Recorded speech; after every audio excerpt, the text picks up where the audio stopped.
but they called it a remake as a play on words because it's technically a sequel. The remake that they're making, which is like a mobile type game that plays just like the original but has updated graphics and combat graphics, that they're not calling that a remake because Japan knows what the fuck a remake means. Here in America and in the West, our developers remake games and you get shit like Dead Space. Is it really a remake though? I mean, I might give them a little bit of pass on that because even though not much has changed, at least there's some differences. At least some story beats have been altered a bit. At least there's new gameplay mechanics. Sure, it's a remake. But I'll still stand by the fact that Resident Evil 2 Remake is the penultimate version of what a remake is. That's what a remake is. It is 100% something different. It's been remade from the ground up. You can't just slap pretty graphics on something and say it's a remake. That's a remaster, like you said. Like, what the fuck is wrong with these welcome to the people? podcast, everyone. If you're wondering if we actually, do anything special for the podcast, not really. So, It's just the same. I should have held on to it. I'm sorry. No, I just started recording. It's just going to start in the middle of a rant. Yeah, right. This guy goes on to say, aiming is horrible. They removed the laser aim that was available with all weapons. Hey, that's your only good critique. Because that's the only thing wrong with this game. The only thing. You can cry all day about, it's missing content. So the fuck what, man? We live in an era where DLC exists. Capcom has not been asking any money for Resident Evil DLC. I mean, are you fucking stupid? They've been giving you shitty side games for free. Like, of course they're going to have Mercenaries mode. Of course there's going to be separate ways. Why would they not save that for DLC? It gives them, hey, dumbass, it gives them more time to make it good. Otherwise, you get a rushed product like Resident Evil 3 Remake. That's why that shit was cut. That's why Clock Tower's cut out of Resident Evil 3 Remake, and it feels so short. Because they rushed it. That's why Reverse sucks, because they rushed it. It's called. I don't even know about Reverse. Mistakes. I haven't played it. I haven't had the courage to play it.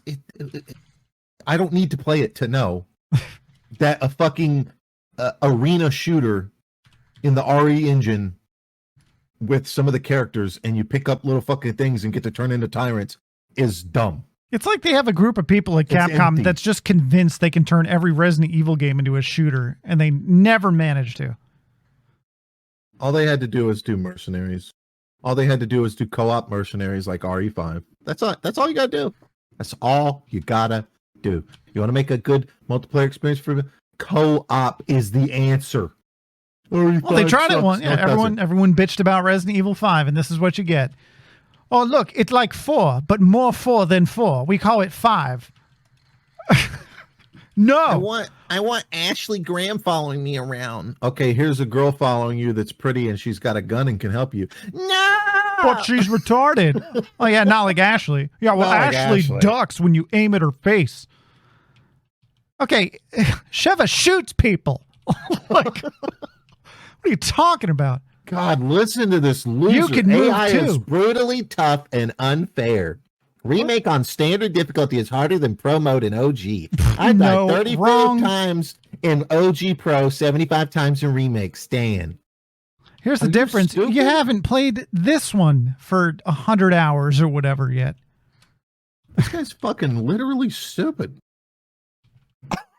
Like, the AI should be better. It's a fucking game that came out in like 2005. Of course the AI is better. Go play the original. That's what I'm saying, man. Like, everyone's like, oh, the game is perfect. It's like, then don't play the remake, because if you think that's perfect, this is not going to offer you anything. Ton of super tedious I'm actually really surprised trial at how good it is. I thought for sure it was going to be I know you more were going to. Here's a guy that hates Resident Evil 4, and this one's fixes a lot of the problems that he hated about it. This one, I look at the clock and it's Sunday. It's like, what the fuck happened? Yeah. This could actually be one of your top games of all time. And it's Resident Evil 4. Can you believe that shit? He goes on to say, I thought for a second, like maybe it's because this game is finally showing me what other people saw in the original. No. Right? And never. But then I read these reviews and shit of the people who don't like this one, and it's like, nope, not at all. Yeah. It's just people with rose-tinted goggles that don't understand. It's like all the shit that they changed. They're like, no, I don't like that they changed it even a little bit. It's right there alongside people that think Dark Souls is good because difficulty and World of Warcraft Vanilla was good because insert X amount of dumb fucking because you had to fucking find people and you had to talk and chat for 2 hours to get a 5-man group going for a dungeon. Some people have jobs, bro. Ton of super tedious puzzles that are based on trial and error. Wasted hours on stupid puzzles. Puzzles in OG were mostly fun, quick, and logical. They're the same. There's still fun, quick, and logical. There's more little ones that I like place the lantern lights around the thing. Like, yeah, it takes like 10 extra seconds, but little things like that make a big difference. First of all, the puzzles are only trial and error if you're a fucking moron and don't look for the obvious clues in your face, like paint on walls and shit. I don't know of one fucking puzzle, aside from the dais that has like the symbols and you got to pick 3 symbols. Yeah, you could trial and error that. But that's from the OG game. That puzzle was in the OG game. Behind the church. It was behind the church at the gravesite. I mean, what the fuck? Graphical glitches, screen tearing, low res and blurry textures. That's a you problem. Yeah, that's a you problem. That's your computer. Weapons lack the oomph of OG. I don't know what the fuck that means. Sound effects suck. You're out of your fucking mind. Here's his problem. Okay, the guns actually feel much more consistent in this one, but the enemies are less consistent. Like in the original, you used to be able to just back up and they would kind of group up in a line and then all of them dead. This one, they don't do that as much. Yeah, he's crying because the game's not easier. You can make it easier. Dude, he needs... assisted mode is made for him. Okay? This guy thinks standard is difficult. Yeah. It's not... You know, I get that the developer's like, play on hardcore the first time. You're like, yeah, whatever, developer. But still, standard is fine. That would have been a bit rough, I think. But standard was slightly too easy. It was just right. It was standard, you know? It's Japanese. They think it needs to have a challenge for everything. That's typical Japanese. If a Japanese guy says, do it on this one, it's easy, you do it a little bit lower. Okay? These people are still out here building houses out of wood with no nails. Wait, did you play unassisted the whole time? No, I played standard because they said do hardcore. They build houses with no nails still. Like wooden dowels and shit to hold wood together. With like, they will take boards, okay, and they will cut intricate patterns for them to lock into each other because it increases the strength of the home. And that might be true, but it's just all unnecessary. Like, it's so unnecessary, man. All right, we got stick framing over here in the United States because it's easy, it's quick, and it does the job. This house I'm in now, stick framed. It's been standing for 100 years, Japan, okay? Calm down. Well, that's why Japan has buildings that are like 12,000 years old. It's like, it looked just like this 12,000 years ago. We just knew coat paint. So do the Romans, and they weren't doing that shit. They were pouring concrete. That's like the easiest thing you can do. There are moms in this country. There are roads that Romans built that are still around. Yeah, it turns out, by the way, look at our fucking roads. That's because leave them alone for 5 years. You can't even see them.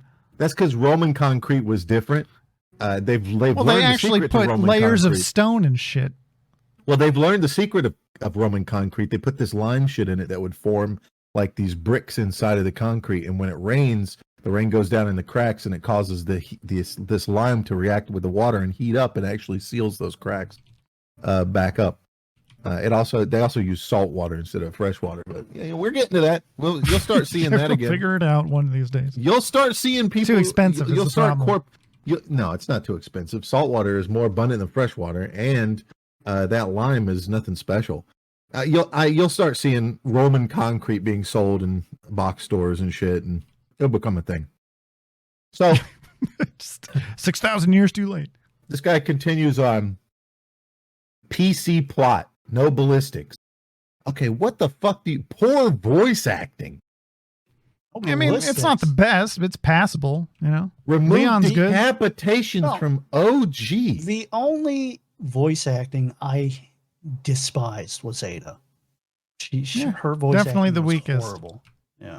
Tell me you didn't play this game without telling me you didn't play this game. Remove decapitations from OG. What the fuck? You can't decapitate enemies via suplexes. Wrong. Or bullets to the face like the original. Wrong. You mean their head doesn't explode?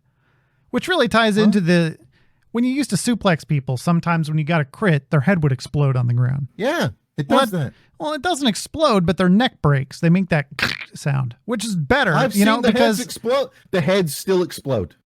Do they turn into a monster? It's critical. Sometimes, sure. Because I mean, you knife them, their head explodes. He says sometimes. Bullets to the face don't do it. It does. Bullets to the face make heads explode, and they don't always pop out their fucking head. Yeah, but I thought you said suplex. Suplex as well. I've done a suplex, and a head has exploded, and they didn't get back up. Okay, I'm just saying it exists. It's really rare. I rarely see head explosions from melees, even regular melees like kicks and shit. And I got like a 20% increased chance charm. I don't think it's 20%. Poor voice acting. I mean, I think unequivocally there are certain things that are like opinionated, like, oh, this is blah blah.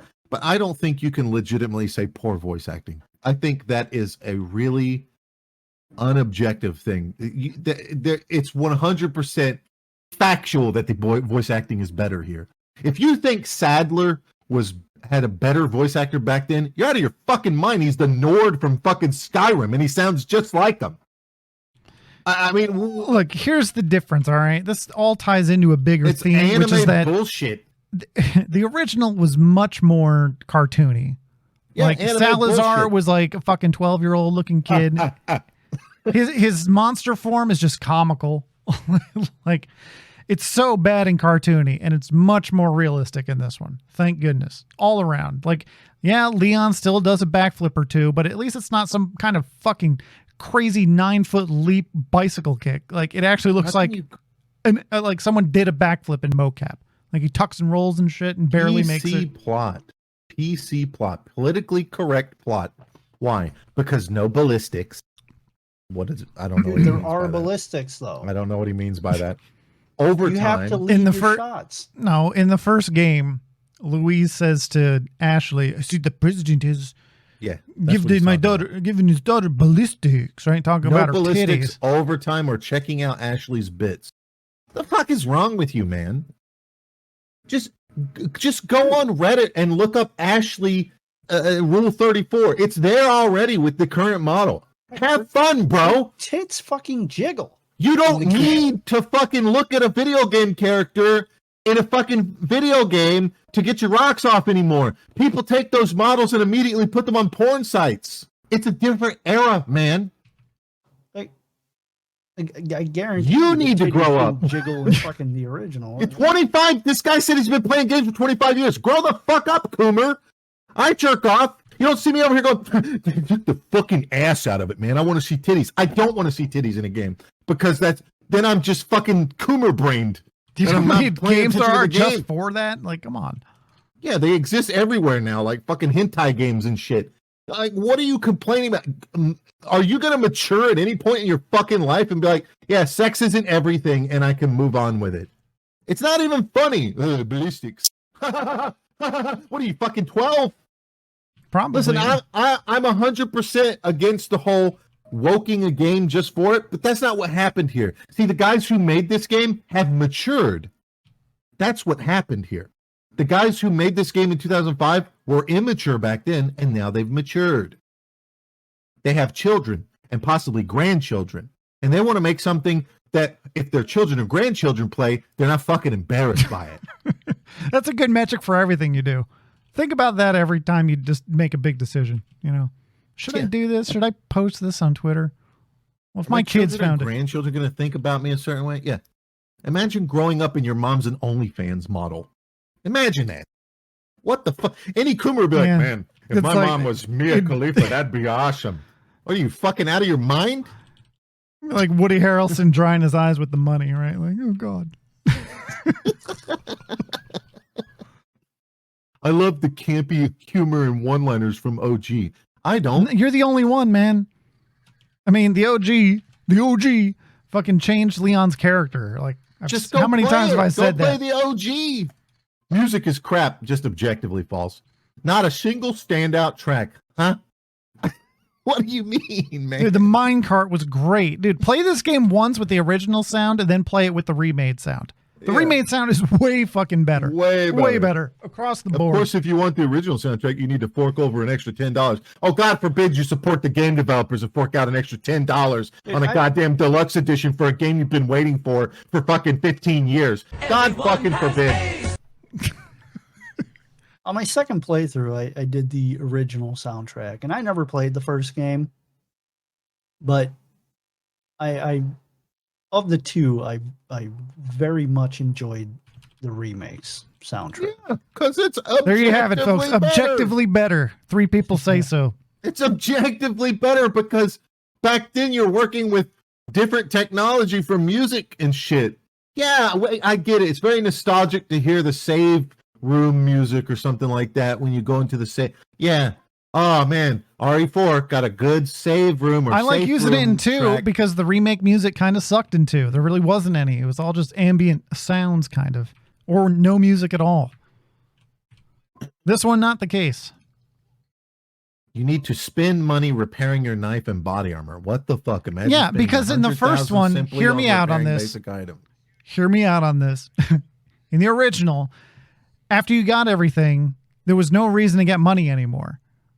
So you were used to stopping and picking up money and picking up herbs and shit, but eventually you're just walking around with a rocket launcher or a hand cannon with infinite ammo or the Chicago typewriter or something, and there's nothing to spend money on. This creates a revolving economy. So it's not much. It's not even about an economy. At least you're still picking stuff up. You're still selling shit. You're still buying repairs or something to buy, you know? Well, the main issue that these people don't fucking understand is it's not just about an economic standpoint. The main point is that in the original, your knife did diddly fucking squat. Oh, it did damage when they were on the ground. Yeah, good for you, okay? And then the game loop just turned into shoot guy in kneecap, fucking roundhouse kick, and then slash them till they die. Whoa, what a difficult game, man. Oh, man, I can see why you're having trouble in this fucking game because you can't do that cheesy fucking strat the whole way through the whole it fucking stops game. Working because your handguns don't stagger as easily. You got to shoot them 3 times in the head, kick them, and then they get up. Secondly, the body armor stops a fuck ton of damage. And you get it way earlier in the game than you did in the original. You get it like at the beginning of the fucking castle. In the original, it barely does anything. Why? Because there's no drawback. When you have no drawback, you can't reward the player with something. It's called risk versus reward. You get something that makes you take a lot less damage. Do you want to invest in this right now with the money you have or buy a weapon that's on sale in this chapter? Oh, I'll get the bulletproof vest. Good. Now you take less damage, but you have to repair it. Maybe you don't have the money to repair it every single time, you know, because it's a survival fucking horror game. You're supposed to be limited in your money and your bullets and shit like that. That's the whole concept of survival horror. I'm sorry that you played a piece of trash in 2005 that was a goddamn Rambo game and not a Resident Evil game. Period. And the knife... I hear you, brother. You gotta repair the fucking knife because it's so strong. You can parry almost everything with it. Not only parry, but if you time it perfectly, you can then melee the guy. And when you fucking upgrade the durability on that knife, it lasts for a long fucking time. That's the first thing you should do going into this game, is upgrade the knife's durability. Fuck the damage. The damage doesn't mean shit. You should not be stabbing people with a knife. It really makes no sense. Honestly. The finishers work, but... It should be finishers and parries only, because the knife is not a tool for killing enemies. That's your gun. Okay? There's two ways to play Resident Evil games. You can try to kill everything and go through all your fucking ammo, and maybe you're really good with your shots and shit like that. And especially Resident Evil 4, every time you can melee a guy, sure, melee him. That is damage that's being done. But your knife should only be used for parries and killing something that's down, because if something's going to get up, like they're wriggling around after you killed them, they're going to be stronger, and you're going to have to put more bullets in them. So it's more valuable to use your knife for that. Parries are great because otherwise you'd be taking damage and need to use some of your health items, which are more limited in this game than most games in the series. But here's the deal. The second way to play this game, aka most Resident Evil games, is to run away from most enemies. And that's where the knife excels. If you're running away and someone swings at you and you hit the fucking parry button, hey, you've parried and you're moving on with your day. The people just don't know how to play this game. They want to go into it like it's fucking Metal Gear Solid. Yeah, I'm going to shoot everybody. I'm going to fucking shoot everybody. Sorry. This guy gave it a 7. Trash dialogues. You have to run all the time because Leon is too slow. German synchro is terrible. Well, stop playing shit in German, okay? I don't know what to tell you people. There's a line. There's a cutscene from World of Warcraft's intro cinematic for Warlords of Draenor. And maybe I'm a little biased because I'm an English speaker, but when you watch that cinematic and Manaroth shows up, the voice actor who plays that role has such good delivery. He's got this moment where he's like, because the Grom has not accepted the blood of Manaroth and all that shit, and he's like, so what's the fucking point of you being here, right? He doesn't know that he's about to be ambushed, but he's like, and did you bring these mongrels here just to watch you die, right? And the delivery is so fucking good. And then you watch it in French, and it's the disgustingest fucking thing I've ever heard in my life. Okay, it's so fucking bad. He's hitting the wrong notes at the wrong delivery time because the language doesn't work in the same way. Obviously, I feel really bad for people that don't play shit in English. Like, my God. It's like how it used to be for me playing Japanese games and then the dialogue is not synced with the lips. I'm sorry, you just gotta live with it, man. What you have a problem with is not this game. You have a problem with the German fucking people not making good games. That's what you have a problem with, okay? German-speaking people. Because it's just, I'm sorry. That's what it is. That's your problem. Oh, this game's bad because the German synchro is a terrible... What do you expect? That they lip read everything for every... Dude, wait, one day we'll be there with AI that will be able to redo all the lip work and shit based off of the words that are being said, and the animators won't have to animate any of that shit. I mean, it's almost there. We're getting there. But that kind of shit does get stifled a little bit when BioWare tries to use it, and then everybody comes out and goes like, these are the worst animations I've ever seen. Yeah, because they have like mountains of dialogue, and an AI did it. And the AI is not that great because we haven't been working on AI because companies like Google and Microsoft have been hoarding the shit for years.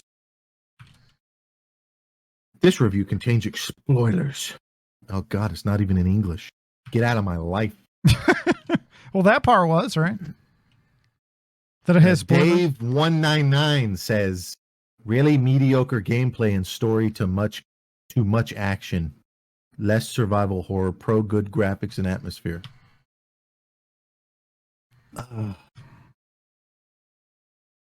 Okay. Okay. I mean, I would say there's definitely more action. Yeah, than other Resident Evils, sure. But it's also closer to the old Resident Evils. I don't know. Maybe that's just because graphics have improved, or maybe their art team has improved, and I don't know. The castle is way fucking better. That whole section is much more fun than it was in the original. And the prison, I actually like the prison. They shrunk it all down. They made the first part actually feel like a lab. Right? That you need a lab. Look at these people. Look at this. Listen, you fucking losers out there in video game land. Nobody believes you when you try to make everybody think that you're some kind of fucking, I'm an awesome gamer, man. I want the hardest difficulty, and the hardest difficulties aren't hard enough for me, bro. Another soulless cash grab remake from Capcom. Dumbed down difficulty. What? What are you fucking talking? Fuck you, loser. You're such a fucking loser. Nobody believes you. This is the kind of guy that uploads a video of fucking Mia Malkova to Pornhub and says, my girlfriend. You know what I mean? That's what this guy is. No extra modes. Okay, it's gonna be DLC. Moving, and by DLC I mean non-paid downloadable content. They give them time to work on it and make it better, for fuck's sake. I'm so pissed off they didn't rush this shit out like fucking Reverse or whatever the fuck.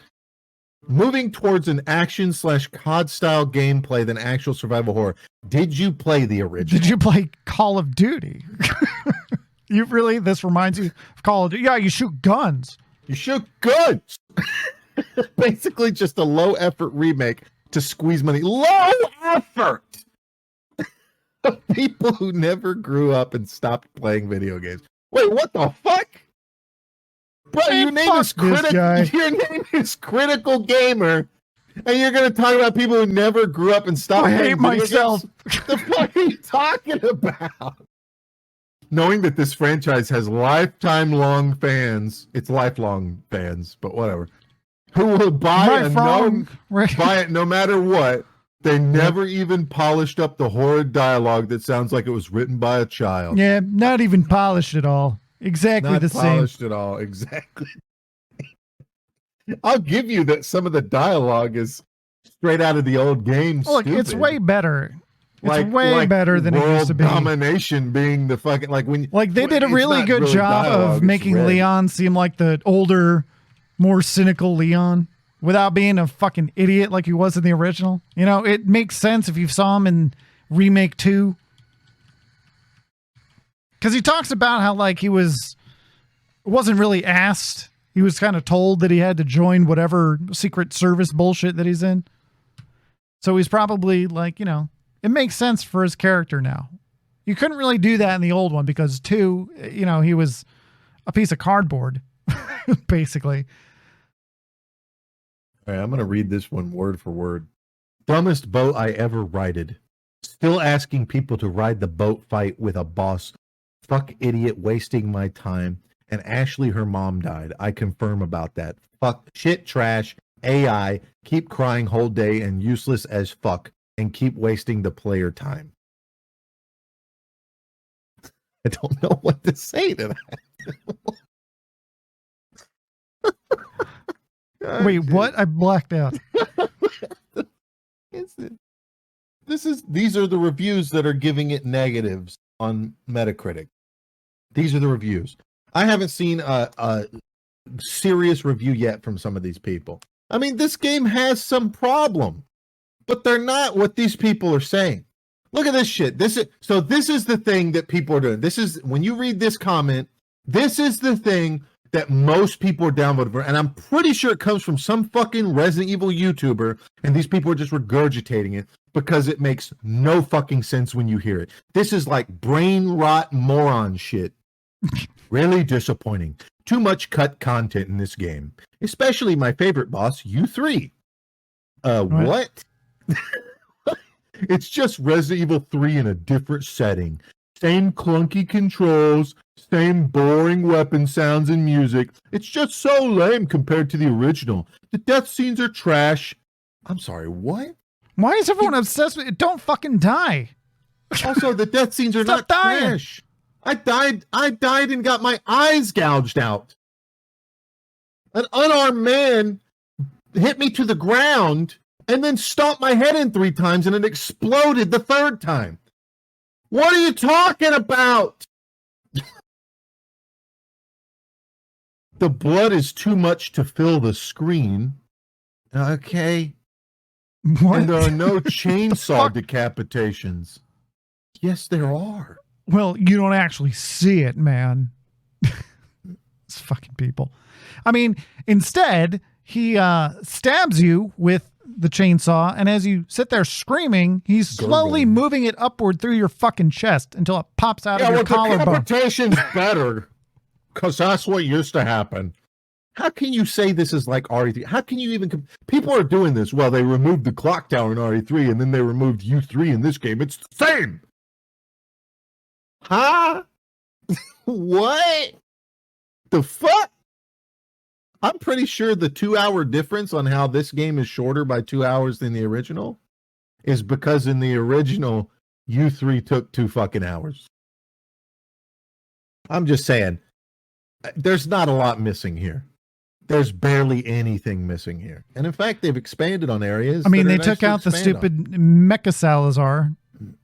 Yeah. Who needs and that? They put it as this. And it's kind of funny because it's this little guy who thinks he's hot shit, right? And he's having a statue of himself built. It's in the process of being built that breathes fire. Like, it kind of makes sense for this little douchebag. Yeah, you know, it's still goofy, still there. It's just in the clock tower. And it breathes fire. And it breathes fire, yeah. I know how that sounds. There's little versions of the statue hidden throughout each level that you break, like the bobbleheads. It's homage to it. It's done so perfectly without having some kooky fucking smash the X button so you can run away from giant statue. That's what I really wanted in the game. You know what my favorite part is that they took out? The X button.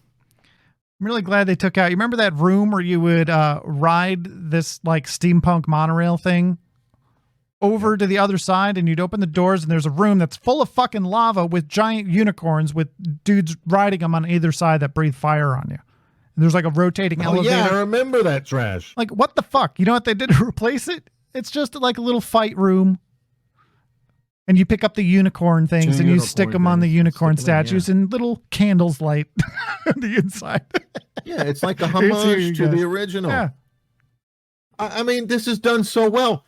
The knife fight is so good. The first knife fight is so good. Instead of some dumb fucking cutscene bullshit where you have to hit one of 2 button combinations at the right time, you have an actual knife fight with the game knife mechanics.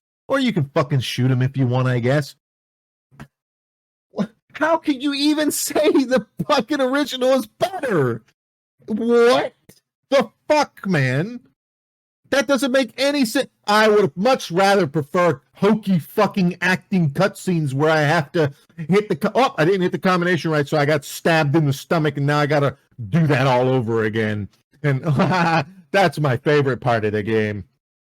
If that's your favorite part of the game, just quit existing. Okay? Quit playing video games because they're not for you, my guy. All right? You never matured and you're a fucking moron. I love that, man. This is an incomplete game. It's bad voice actors, especially Ada, Krauser, and Merchant. Yeah, people are saying this. Merchant is bad. Huh? He doesn't sound exactly like he sounded. Are you fucking stupid? He literally says the same lines that were famous from the last one. And he does a fine job. And some of them are funny because you come busted into a room and you hear... Yeah. It makes this goofy little laugh. Some of my favorite lines are stuff that weren't even in the original. He warns you before you go past a point of no return. He's like, it'd be a shame to think back and wonder what if, or some shit like that. I love his line about herbs. I miss it half the time. We love our herbs. Kill a man. Heal a man, kill a man. The way he delivers that line is so good. I don't understand these people. This has to be regurgitated nonsense from some YouTuber fucking hack that wants to just be not a part of the norm to get the views or some bullshit. Man, I really wanted the original, just better graphics. Hey, dumb fuck. You can do that, though. Why don't you go do that with mods?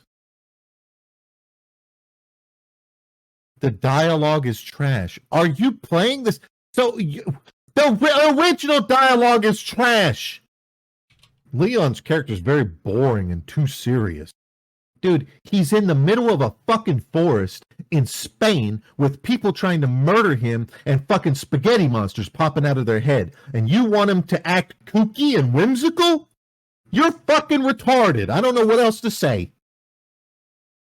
No, they do a lot better job with Leon's character. He should be serious. His life is on the line. This is adult shit, okay? It's not hokey anime nonsense. Even anime has gotten more adult over the years. And I don't mean hentai.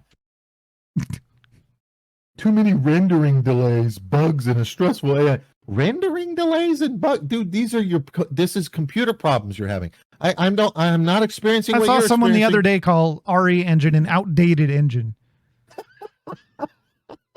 Yeah, not like Call of Duty or anything. Meanwhile, they can't wait for Skyrim. Starfield. I too am retarded. Where is assignment Ada? Well, where do you fucking think it is? It's and why do you coming. care if you hate the game so fucking much? Where are the separate ways? What do you fucking think, dude? Have you been playing Resident Evil games for the past 10 years? Probably not. When did 4 come out? That's when I played. That is an incomplete game. No, it's not. Those things were not part of the game. That was extra bullshit. That, honestly, looking back on Assignment Ada and Separate Ways. Separate Ways was good. Assignment Separate Ada Ways was fine. Shit. Assignment Ada was stupid. It was whatever, you know. It's a whatever thing. The camera is too close to be fighting El Gigante. How? Yeah, I downloaded the RE framework mod because it gives you a bunch of little tweaks like that where you can adjust the field of view, and it's You can do that in the options.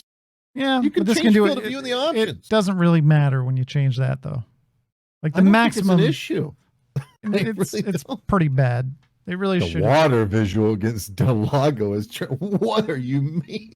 Yeah, look here. This is how you know he's just getting his talking points, because you brought up that people are saying that the RE engine is outdated, and here he is just talking about the engine limitations. Like the water is trash, bro. I don't know what the fuck you want, dude. Like this ain't. I mean, Avatar I 2. agree. It's still kind of trash, but it's way better than the original. I don't give a fuck about water physics. I don't give a fuck about how good water looks. If it looks good enough to keep me immersed in the game, I'm fine with it. I'm not in VR.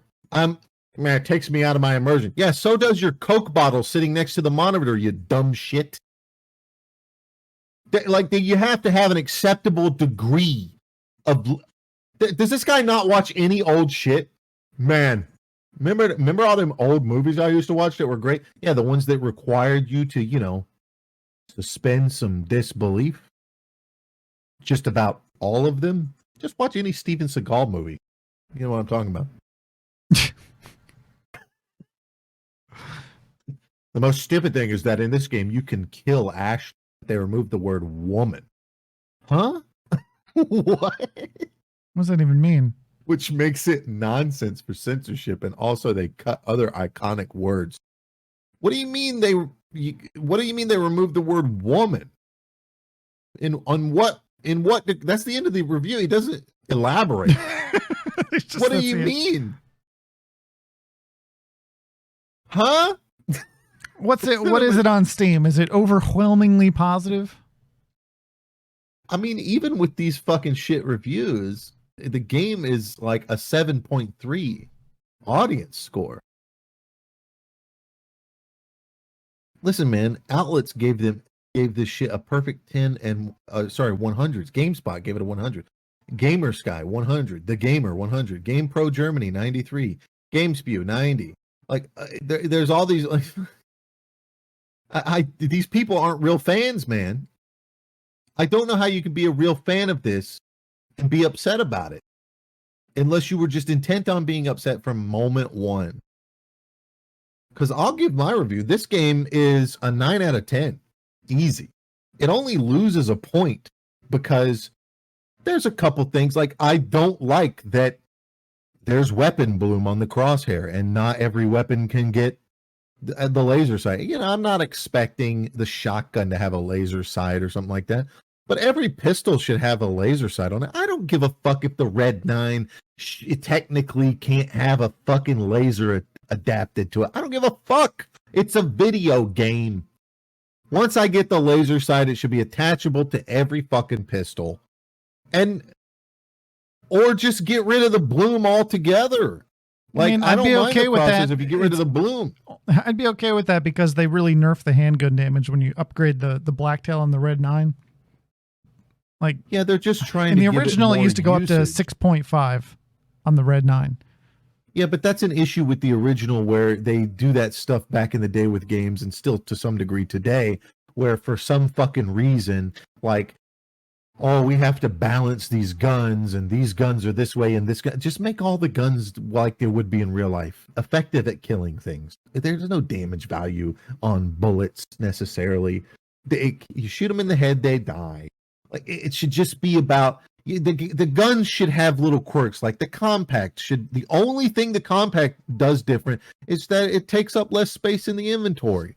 or or different magazine sizes. Like in real life, the difference between certain guns is going to be different magazine sizes. That's all that needs to be done. Otherwise, it's just personal fucking preference. Yeah, the Red 9 can get a stock on it. That makes it the most stable gun in the game. It doesn't need to do more damage than the Blacktail. Just have stuff like that, like the Punisher. The Punisher should just make it come with a laser. The thing is, in a lot of Resident Evil games, like your pistol just becomes a tool. It's not really made for killing. And that's kind of the problem with this one, is that after a while, you don't even stagger an enemy when you shoot him in the face.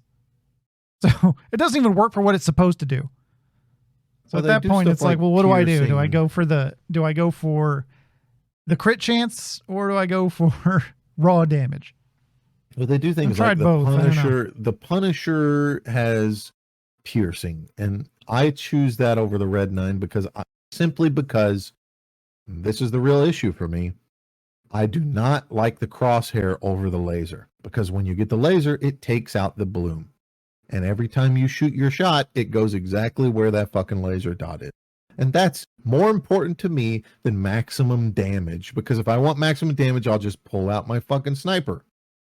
And it's the only guns that do this bloom shit is the pistols. And I'm just saying they could have done without that. They could have had the gun quirks be different things, like how they have one of them does piercing damage, the other one's more of a compact. You know, just do that and have the Red 9's bonus be it's the most stable gun, where you get no fucking hand jitters because it has a stock. And, 9 shots in the fucking magazine. And then the Blacktail could have been, hey, it takes up less space in your inventory, but has more bullets in it because of the magazine or something. It's whatever, man. They could do shit like that. The original gun has the most fucking magazine capacity. You can do things like that to make stuff valuable and a choice for people. That's what they should be doing, instead of this funky because it leads to problems where I don't have to lead shit with the laser. It almost becomes like a hit scan weapon. But then whenever you have the weapon bloom thing, I mean, I'm sure it's still probably hit scan, but the having to lead targets in the shooting range, for example, is really that's weird. Fucking ridiculous. Even I don't even want to. The shooting range is probably the weakest element of this game, and one of the reasons why I brought the score down to a 9, because it's optional. I mean, I don't really... It's okay and it's optional, but that's kind of part of the reason. Like, the rewards are really lackluster. I feel like the charms should have been more powerful. There should definitely be charms that have big changes to your gameplay style or something, like more ammo in your pistol, or just stuff like that would have been fine. Just, because they have like this gun, make the gun do more damage, pistols do more damage, make it valuable to me to have some of the more rare ones instead of just, and I don't have a problem with the crafting stuff, but I would say the crafting, instead of having a chance of getting a bonus, should just be, okay, you get 5% more bullets, you get 10% more bullets when crafting, like something like that, where it's an incremental thing based off rarity and you can stack those up or something. Like, who cares if I'm getting a fuck ton of handgun ammo because I stacked 3 together? If I want to do that, let me do that. Let me decide how to play the video game. I don't need to be handheld by a fucking developer in this modern age of gaming bullshit. And so the other aspect I would say to that is, with the shooting range, there's a lot of difficulty involved for what feels like barely any reward. That's why I have a problem with the shooting range. And the shooting range should be optional, fine, but it's supposed to be a fun little thing to do. Shoot some guns, get some feel for it, perfect the gun gameplay. I like how they do a lot of the stuff, like this one's the Punisher. So the focus of this is to, learn how to pierce through targets and shit like that. That's cool. But then it gets just fucking ridiculous with the requirements, and then the reward is nothing. Like, if you're going to have the shit be so fucking hardcore, god damn, give me some good rewards. Like, the fucking bolt caster is just crazy shit.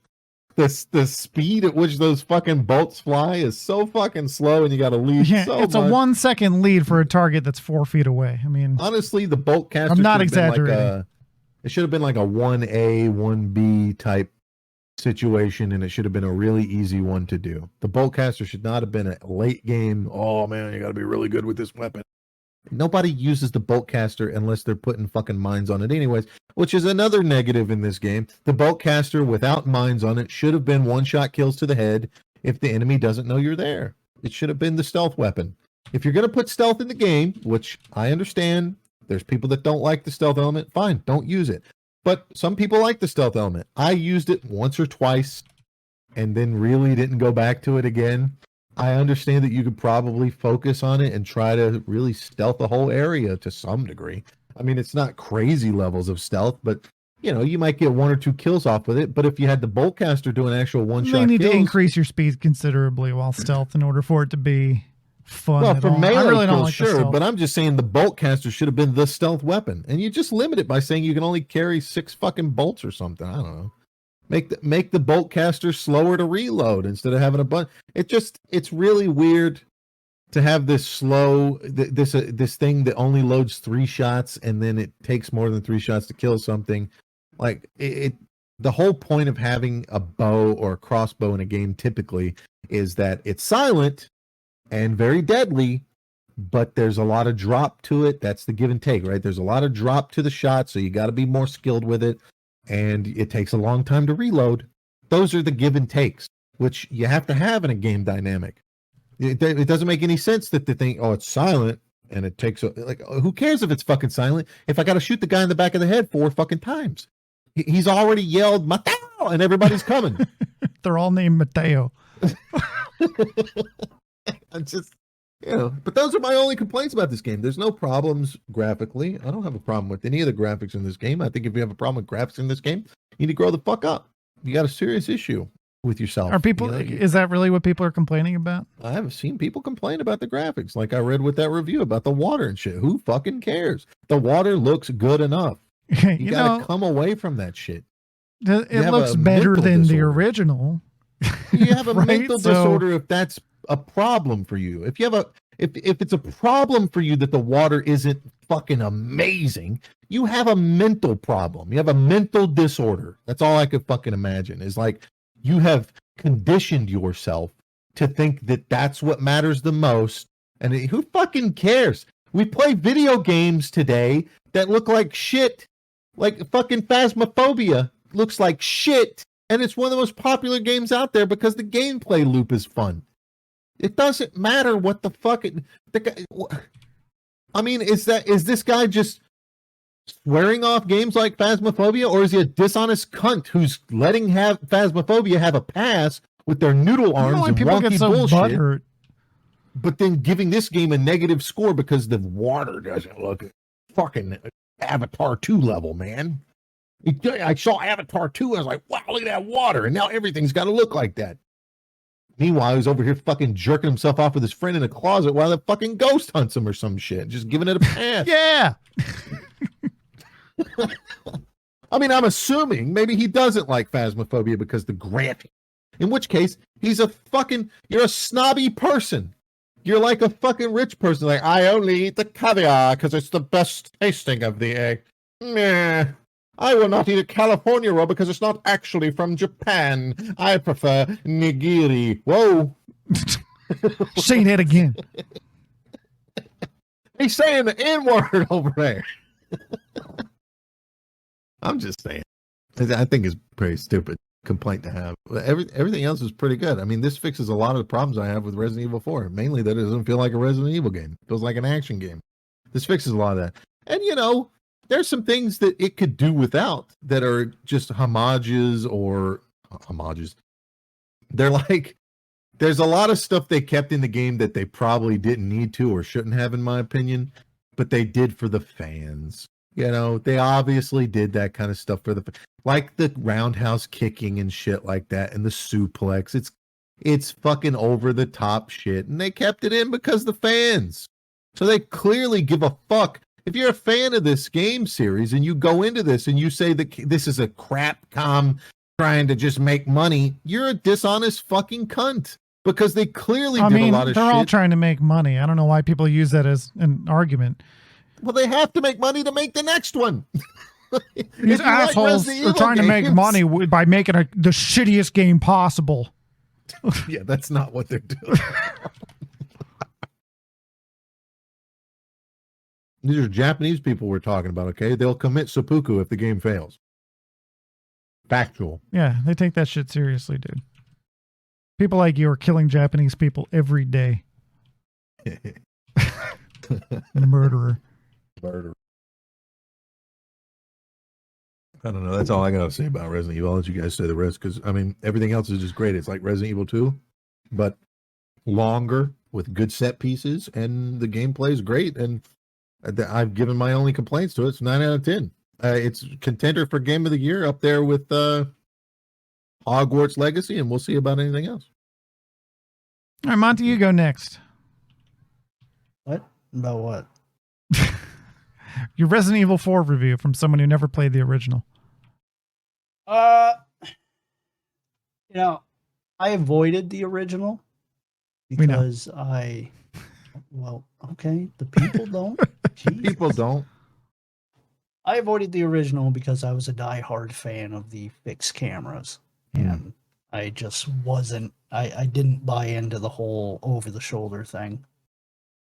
Now that it's more normal nowadays, I guess it's better now. But I liked it. It wasn't a bad game. The story was decent, and the gameplay was fine. I mean, it was good. I mean, I don't know what you want me to say. It was a fun game. I've beaten it twice now. I'll probably go for a third playthrough. Why the hell not? Why not? So it's a fun game to try to 100%. These games are really good at that. Capcom has found a system. Yeah. It's kind of an accident at first, and then they leaned into it. Yeah. I don't know. What do you got to say, longtime fan of Resident Evil? I would give it a 10 out of 11. Feels like my score, but okay, go ahead. Well, IGN and shit are like, oh, you got a 10 out of 10. And then everyone's like, does that mean it's perfect? And then they have to come out and be like, no, it doesn't mean it's perfect. No game is perfect. So I reserve 11 for a literally perfect game that'll never come out. It's a 10 out of 11.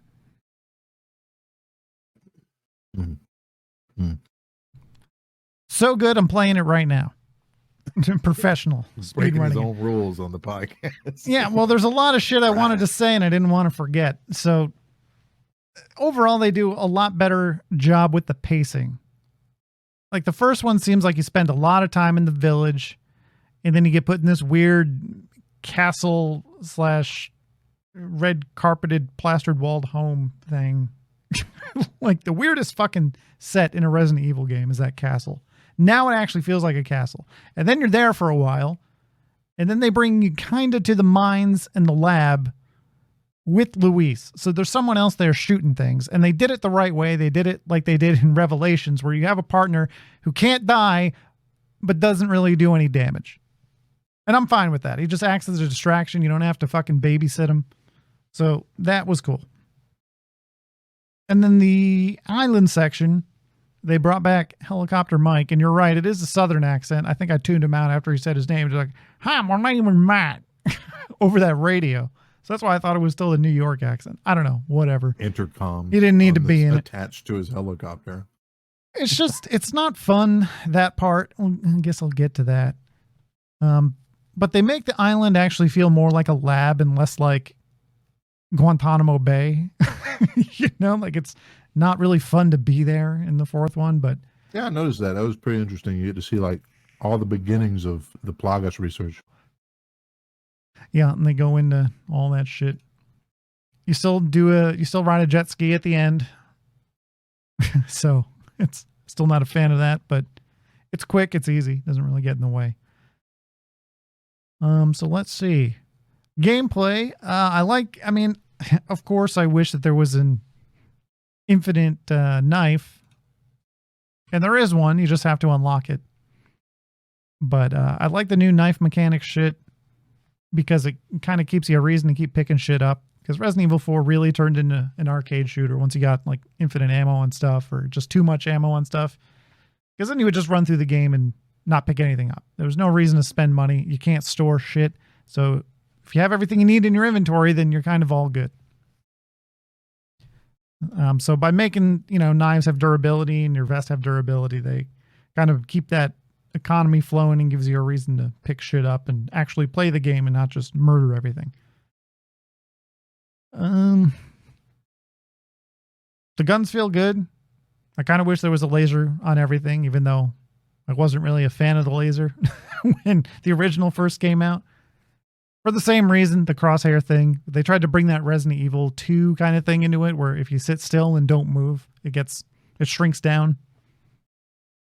And that kind of works, but you need to move a lot more in this game, so it kind of doesn't. So you're mostly taking shots with an open crosshair.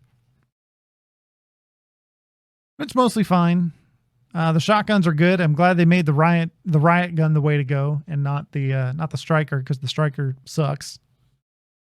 I kind of felt bad using it in the original because it was just really that much better, and I didn't like using it.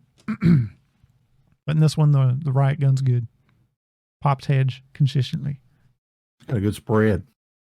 And I kind of like how they gave rifles a reason to exist, right? Like they couldn't just give it outright damage, but they gave them all the 3 times multiplier if you hit a weak point. So that original, the bolt action rifle is actually, like, I'm still using it. It's a mini magnum if you can hit weak points, because it does. Great to pull out when. Well, I can't tell you right now. Yeah, and I just always leave the thermal scope on it. Yeah, because it always I'm not shows. A big fan of it, but whatever. I mean, I don't like how it looks, but it really makes targets easier to see. But it's so fucking big in your inventory. Yeah, well, what are you gonna do? But yeah, that thing does like 30 something damage because you get the exclusive bonus where it gets double damage, and then you multiply that by 3 when you hit a weak point. I'm still using that. I haven't even tried the TMP or the bolt thrower, except for in the shooting range. I mean, I don't really like the shooting range in the first place. I'm glad they decided to make it better. Like, I think it's better in the game than having being cut altogether. And it's kind of good that you get rewards that you don't really need, because I don't feel so bad about skipping them. Mm-hmm. What else? Let's see, where am I now? I'm playing professional. I'm at right after the village main set piece thing. Yeah, and I found out it's not on any level. There's nothing better about the original when you compare any given thing from the original to the remake. I mean, name one thing, I'll tell you what's better. Ashley Graham. Better. Okay, you got me. Still not great, but definitely much better. First of all, they take Ashley away from you more often, which is great. That's probably why all these fucking losers hate the game. I want Ashley there. What about U3 not existing in the game as a boss fight? What? The U3. What's the U3? U3 is the name of that fucking monster that you got to drop all the fucking things. That's its technical name. What drop all what things? It's like the suspended in the original, the suspended platforms or whatever, and you get to the end of it and drop it, and then go to the next one and drop that one, and then it drops with it. But surprise, it's not dead. And you got to fight it on that ledge. Oh yeah, yeah. Like, fuck that. What do you think about that not being in the game and more than likely being something in separate ways when it comes out? I mean, I don't think it needs to come back at all. I mean, that part was fucking ridiculous in the original. I mean, it was all ridiculous, but that's the point. That was one of those things in that game where you're like, oh, fuck, this boss fight's coming up. Shit. And it made no sense. You were suspended in the fucking air in a giant cage maze. For no reason. For no fucking reason, other than like, oh, we keep this thing contained, like in this maze. Well, if it gets out, it'll just fall. Like, what the fuck? Well, that clearly didn't work. But then they like drop the thing one section at a time. Like, it makes none of that makes sense. It's a purging area, obvious. Should I purge it and drop it down to the chasm where the monster ends up escaping from and attacking you anyway. No, Yeah, it's fucking stupid. And then the whole fight is like, hey, circle around this rock. And also open these gates and circle around this tunnel. And that's it. Stop, shoot, run, stop, shoot. It's not an amazing boss fight. People need and to he's get a fucking bullet sponge. I mean, these fucking people. This is why I didn't look, man, because I can't deal with it. These people. Yeah. Bitch, I'm gonna kill you. I brought it to your doorstep. Yeah. Like, well, I mean, I'm going to keep playing it for a little while. Well, I shouldn't have played a second standard run. That was my problem. I was like, let me collect money and acquire shit in a second standard run. And I really didn't buy anything. I just accumulated coins. So now I'm just, buying shit I don't need.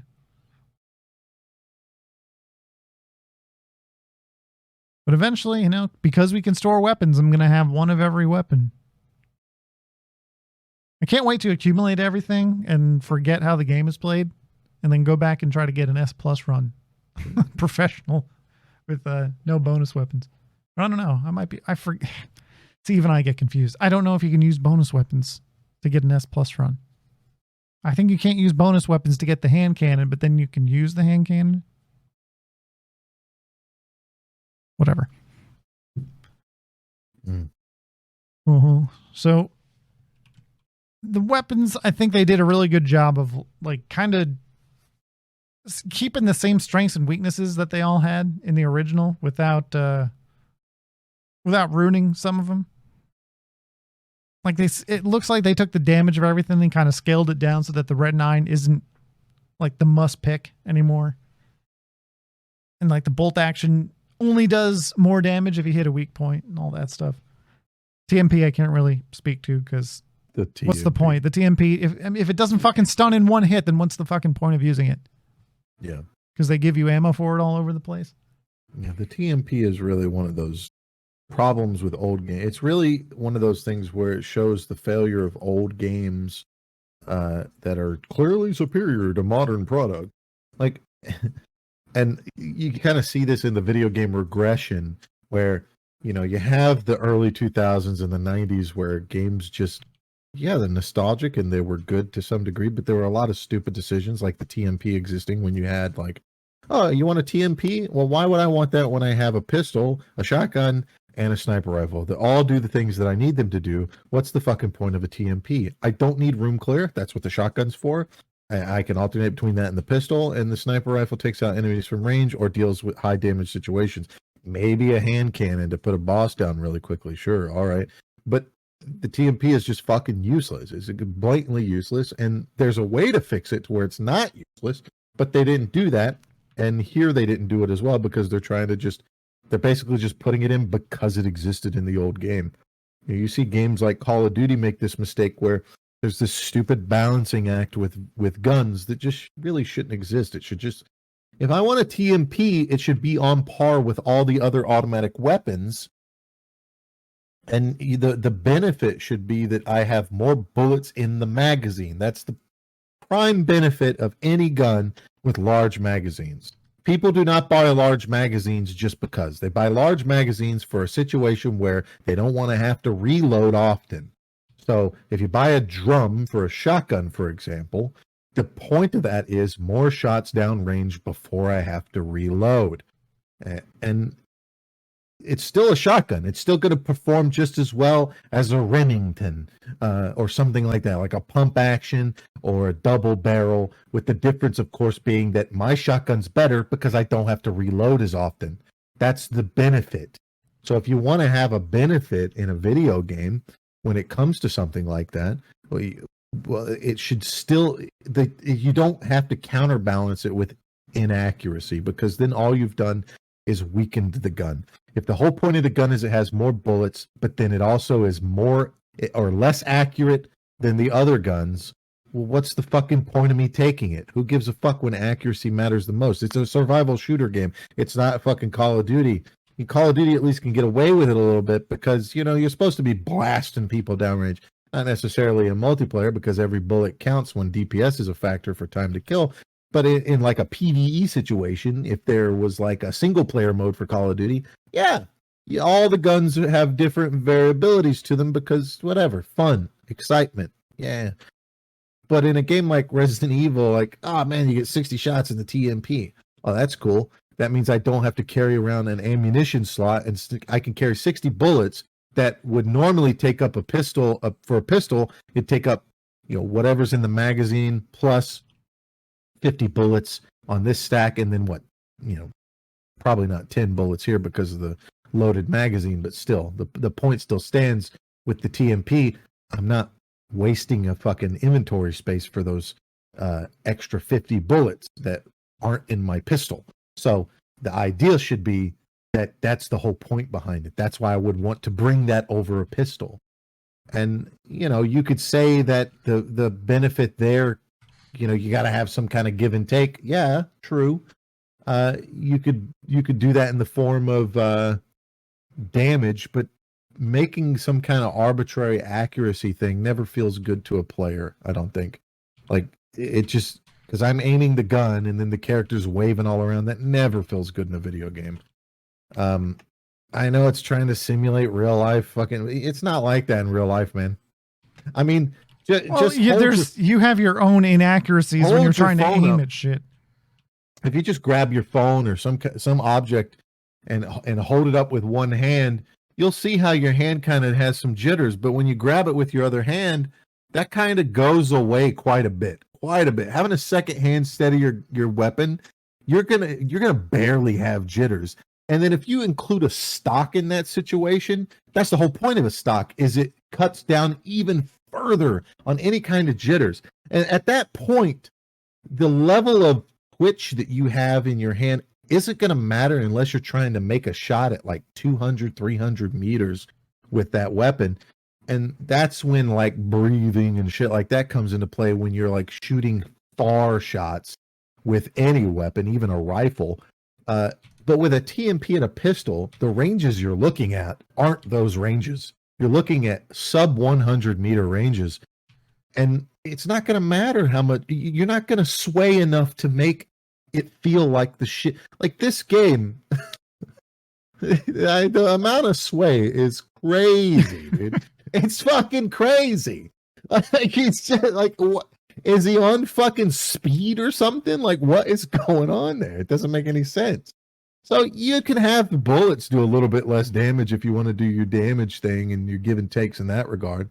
But I think, again, the system that should exist in this game is not a damage modifier on weapons. It's outside of like a hand cannon and a sniper. You can reload and sprint at the same time. Obviously. Amazing. I think a good system, and you can switch weapons without being in the inventory. That's also amazing. That's great. But I would say that this game should lean more towards the little nuance things that the guns do, like the piercing and heavier magazines and shit like that. And when it comes to the SMG versus pistol dynamic, that's what it should be. It should be same damage, but bigger magazines. Maybe a little less accurate. And that's about it. I mean, I would say that accuracy isn't really the goal of the TMP in the first place. It's meant to be like, they really think it's meant to be like a room clearing thing. But again, you already have shotguns to do that. So it's also pretty good for bosses. It's just managing all that ammos. Yeah, it eats through ammo really fast, ironically, because you can't shoot single shots with it. That's what the SMG should be. Nobody in real life is buying an SMG for the purpose of like, oh man, this is so I can clear a room. You'd get an AR-15 for that or something like that. You're buying an SMG because it's a compactor. It's a more compact weapon to a rifle, and it holds way more bullets than a pistol does. That's it. It's just as accurate. If not more, because you can put a stock on it. I mean, you could probably put a stock on a pistol, but the ATF might get a little upset.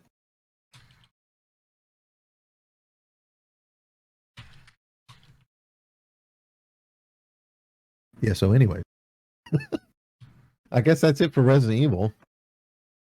I'm sure I'll come up with something else as I'm playing it. No, it's really good.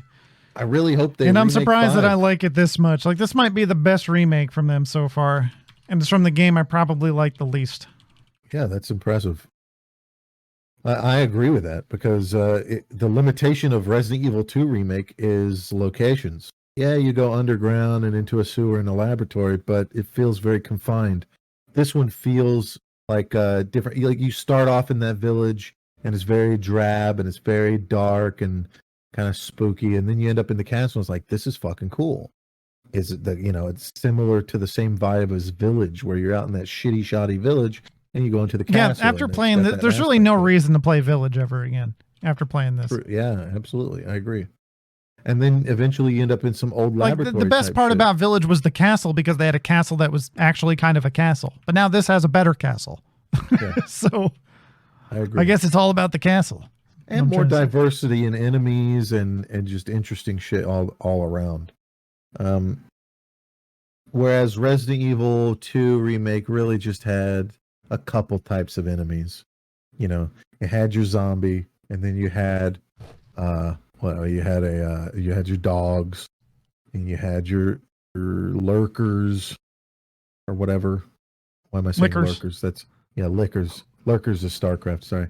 And then you had fucking hunters. And that's really it, aside from Tyrant. But here it's nice because you have a wide variety of enemies. Both, not you have the things that jump on the people's. I like the kind of changes that they've done. I'm pretty sure that wasn't in the original, where the little monster creatures would jump on their backs and make them go crazy. Yeah, they were just easier to kill. Them. They were easier to kill in the original. Well, I really never came out of their head. Maybe that was 5 I'm thinking of. I don't know. I remember you'd shoot their head and these things would come crawling out, and now you'd have these crawling enemies to deal with. But I don't remember if they would jump on the backs of enemies and make them go berserker mode. There's just a lot of cool things they've done with a lot of the different enemy types. I'll say the only thing that should have existed more was the big mouthed ones, the ones that had the big fucking mouths you had to shoot into that can insta-kill you.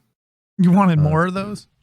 Yeah, because they're slow anyways. I just saw very, very few of those compared to the spaghetti noodles. The spaghetti noodles were way too common, in my opinion. And that, to be fair, the ones with the big gaping mouths, they barely move around after they transform. That's because the way I think you're supposed to deal with them is just be patient until they open their mouth, right? So you can't really do that when you're surrounded by enemies, and if they put too many of them, there's nothing you can do. So piss away all your ammo shooting them in the body. I will say that they did a really good job with the regenerators. It's regenerator. It's American. They did a really good job with the regenerators because they do. It's really good because they're really ruthless. They're quick on you. In the original, I just remember running past and being like, "What the fuck ever." And this one, like, how they'll just like crawl on the ground towards you is really good. Yeah, they're just up your ass constantly. It feels like you can't get away from them. Which is good because that's what you want, so you can use your rifle. Yeah. So it makes sense that they try to get really close to you. Yeah, it also gives the enemy a strength to it, like, because you've been going through the game so much at that point, nothing really bothers you, nothing spooks you too much. I mean, there's still atmosphere, but none of the enemies are getting the best of you because you've gotten so good at dealing with them, and then suddenly comes along this regenerator, and it's like, my God, like, knowing, especially in the beginning when you don't have a way to kill them, like right at the start of them and that part's usually kind of a joke because you could just run by them, but not this time. Oh man, really dangerous. I mean, yeah, you can parry them and shit, and their arms will lop off and stuff, but they still keep coming, man. They'll drop on the ground and then just leap at you with a leap attack. And I mean, you end up going through a knife pretty quick. If you don't have, you got to have some knives to deal with the regenerators, man. Even when you get the sniper rifle scope, they're still so aggressive that it's hard to. Yeah, it is harder to hit because they made the hitboxes more accurate, and it's not like Bungie levels of bullet magnetism. Right. Yeah, that's a little difficult, and you're limited on your shots for a sniper rifle, so it can get bad. I mean, As you get rewarded for killing them, you get nice little gems and shit. That's pretty good. Yeah, you always get something. I like the gem system. We didn't mention that. But I like how it's not so much like this goes with this and you have to collect them all. You like it's kind of leaves it up to you. How do you want to spend your gems? There's a bit of a value system to it. I mean, obviously there's like the best things, but you know, you don't always have the best options. Yeah, and eventually you're just going to stock up on the other gems. It's like, well, might as well use them. Right. But I think it's a good system. It's simple enough. It's actually simpler because there's less shit to pick up, so you don't feel so shitty when it's like, why are they giving me this? It's like they could have just given me money because they give me money all the fucking time. But now they're going to give me other forms of money. It's really obvious, too, because in the original, you might pick something up and it's like, oh, this is cool, and it's got some inlay areas on it. Whatever, I'll sell it. Ah, cool. And if you don't know any better, you'll probably end up going, ah, shit. I could combine these. How many things have I not been combining? But this one from the get-go just tells you and lets you understand. It's very new player friendly. And I know there's a lot of hard asses out there that would probably be like, I don't like that. It's like, what do you mean you don't like that, dude? You already know. You already fucking know. You're just pissed off that other people aren't in the know? Like, what are you talking about? What are you, some kind of sycophant that like gets off on people seeing goatse.com or something like that? Jesus. Yeah. GOATSE.com. I mean, don't go there. Did you just find that randomly? No, I'm just saying, like, what kind of sick, twisted person gets off on people seeing things like Tub Girl for the first time just because they had to see it? You know? TUBGIRL.com.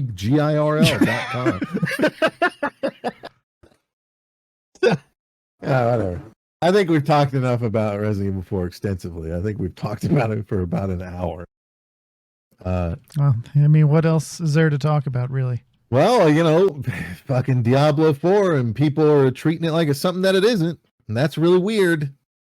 I keep seeing these clips of people like Asmongold, which I like the guy. I watch his videos. I don't want to come off as somebody that doesn't like Asmongold. But my God, the amount of clips that I see where it's just like, the other day I saw a video of this guy, and he's putting out a lot of short clips now, and it's like him watching Diablo, and it's like titled, I know what class I'm playing in Diablo 4, or what is 4, yeah.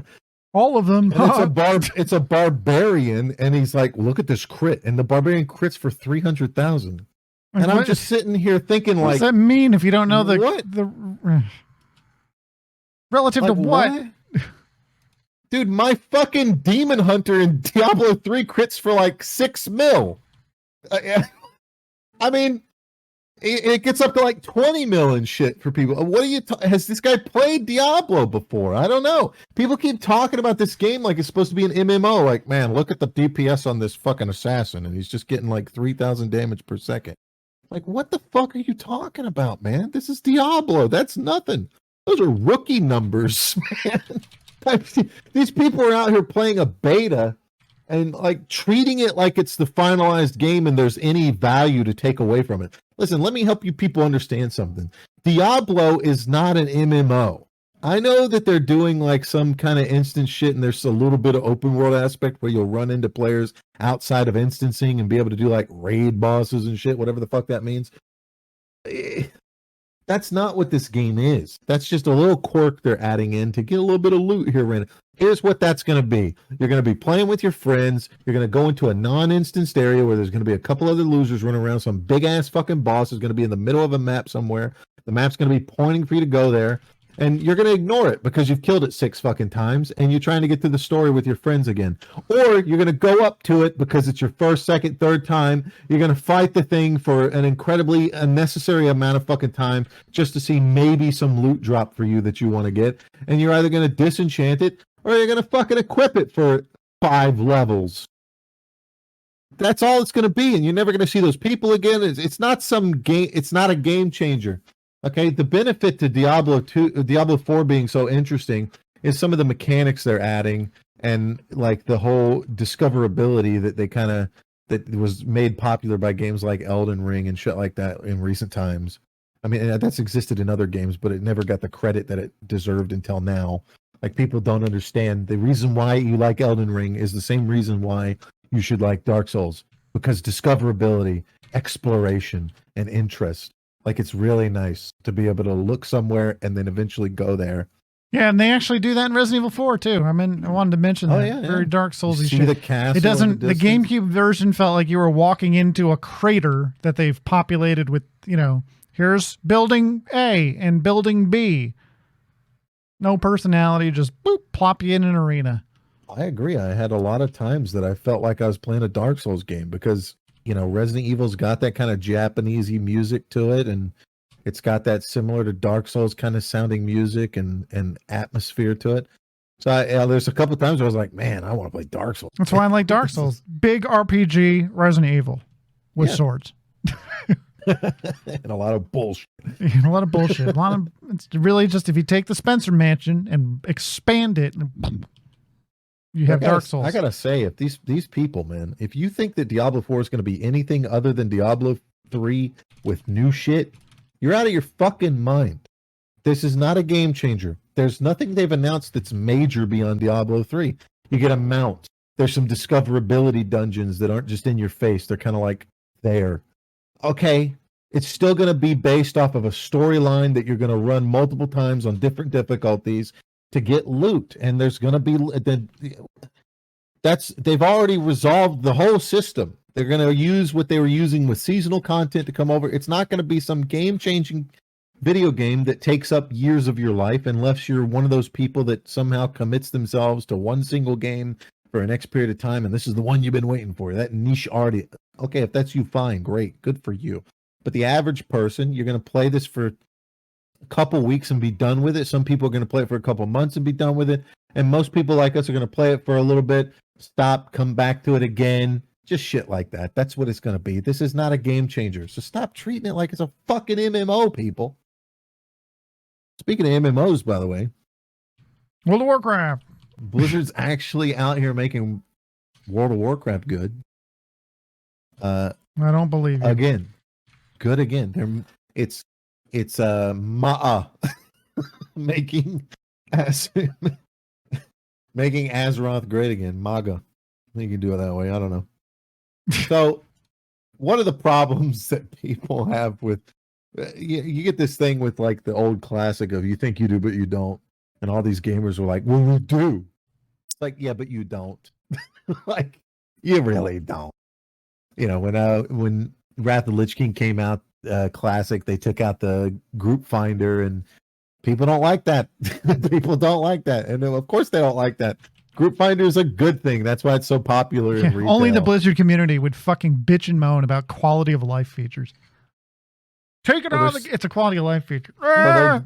They want it in the game, but these elitist fucking streamers and shit are like, no, we don't want it. And then Blizzard doesn't put it in the game because I don't know who the fuck's in charge making that stupid decision.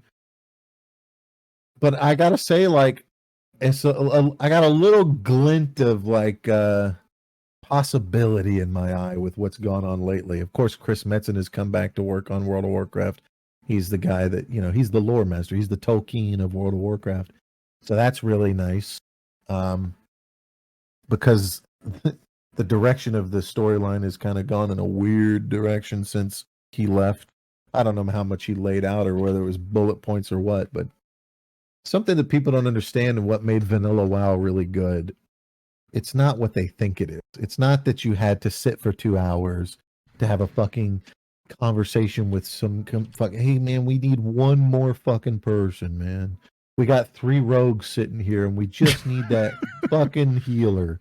Like, it's not like, does anybody want to heal like for BRD? I need BRD to get my fucking tier 0.5 shoulders, man, so I can start running. Meanwhile, it's like we have hired a warlock who will join the group to summon and then leave, and then we're going to bring in another rogue.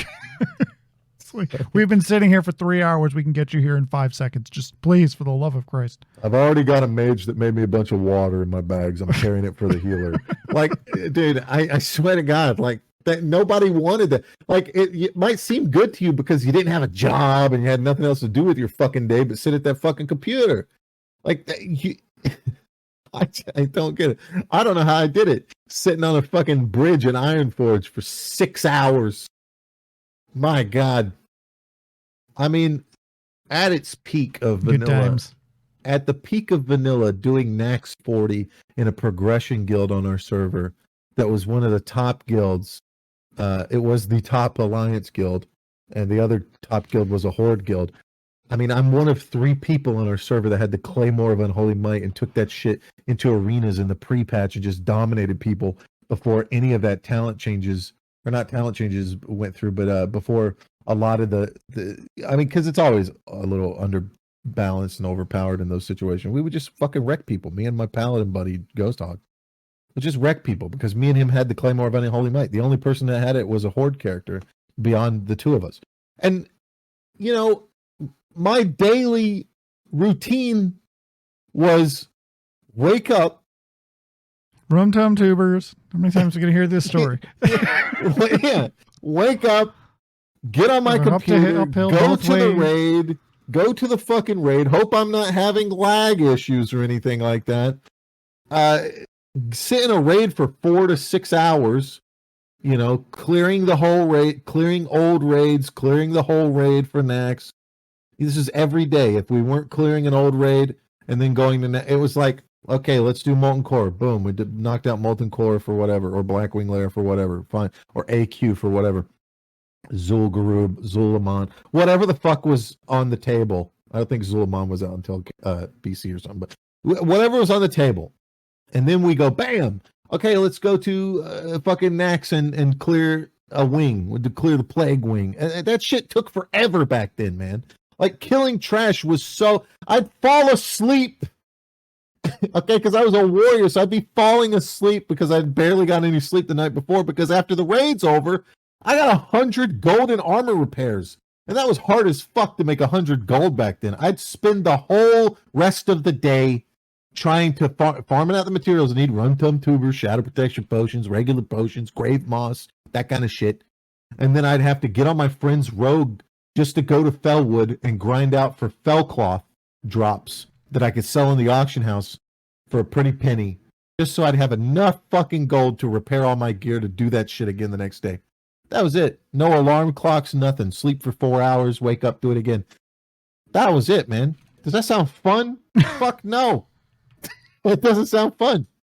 The reason why it was fun is because we had nothing else to do, A, and B, the most important aspect of it, and this is what makes games like Phasmophobia real good, but not good anymore. This is why games like Valheim are failing.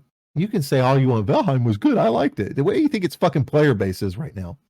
This is why games like Phasmophobia are going to fail, because the developers got too big-headed and think, oh, big giant patches is the way to go. No, small incremental patches is the way to go. That's what they did in vanilla. Every fucking time. Oh, guess what, guys? Here's a patch. Oh, what's in the patch? Is it a brand new big raid? No, it's just a dungeon. It's just a dungeon and some changes with some content. Oh, isn't that nice? Dire Maul? Moradin? Wow, look at these random dungeons we're adding in that are relevant and good and enjoyable, and it's content to do. And then Blizzard got this weird notion in their mind that they should only be releasing fucking updates that are a point X, like a X point X update only. We don't do triple digits, man. Like, what? Yeah, man, this is 7.1, 7.2, 7.3, and next expansion 8.0. 3 fucking content patches for $14.99 every fucking month. 3 content patches. How much money is that? How many months till you're really paying $60 for a content patch? Because if you think about it, the whole point of a monthly subscription is that it's constantly being updated. You're paying for that update. Otherwise, why the fuck are you paying these people to sit around and do what exactly? Stuff everything into one fucking content patch that can't be too big, because then it's going to take people forever to download it and insert nonsensical bullshit. So you got $14 in this month, or $15, $30 in this month. You're 4 months in and you're at $60 you've paid these people, and what do you got out of it? Now, you've already paid $60 for the expansion. So now you're back to $60 4 months later that you paid for this fucking game, and you still have no fucking content patch added. And then what happens 2 months later? You're fucking $90 in, and they release a content patch that has a raid in it. Guys, we added a raid. Wow! Slow down. Holy shit. No, that's not what it's supposed to be. You're supposed to be incrementally adding stuff. Stop hoarding shit for big updates and put stuff out as you make it.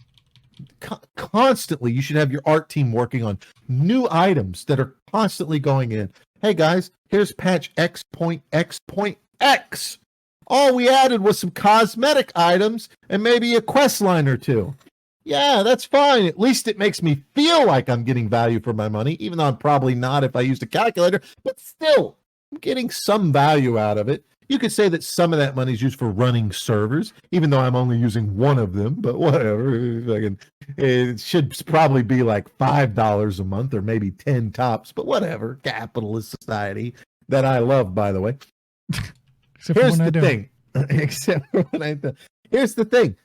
Blizzard released a content patch on March 21st called patch 10.0.7. And it's not just a small they added a brand new fucking island off the edges of the current fucking content area. Yeah, that island was already there as the evoker starting area, but you couldn't go to it, or there was no purpose of going to it. Now you go there and there's an entire fucking storyline with quests and main quests and side quests to fill out the whole area, to go back there and figure shit out in preparation for the next raid that will take place in that area, which will be patch 10.1, which they're already doing on the PTR. The PTR already has 10.1 content on it being data mined and tested out. But they come along with this patch weeks ahead of time, where you have this new island, which is a questing island where you get higher item level stuff now. There's, you're getting gear that you right click on and it makes a fucking item for your class and specialization, that kind of shit. They added the monk class to 3 new races. Who can play as a monk now? Worgen, goblins, and Draenei, or Lightborn Draenei, or whatever. It's still content. They added a new faction with some furbogs or some shit that you can work towards unlocking some cosmetics. They added a quest line for Bane Bloodhoof, some kind of horde stuff going on there, with something going on interesting there. They added faction envoys, which is a new mechanic where you can choose a faction for a day and get progress towards that faction as a sort of catch-up mechanic. They added heritage armor for orcs and humans with quest lines to go along with it. Not only that, but they have variations on that armor for like plate, leather, mail, cloth. There's some, like, the cloth version looks pretty cool for humans versus the plate version. This way you can still play your mage and have some heritage armor without looking like you're a fucking warrior. Or you can. I mean, whatever. They're going to have to they're probably going to have to go back and add some variations with the other ones. But that's good. This is the kind of shit they should be doing. They've changed recruiter rewards. They've added 2 new fucking things you can get for dragon flying, where you can flap backwards and kind of stall yourself in the air and hover for a couple seconds as you slowly glide down before you start gliding again.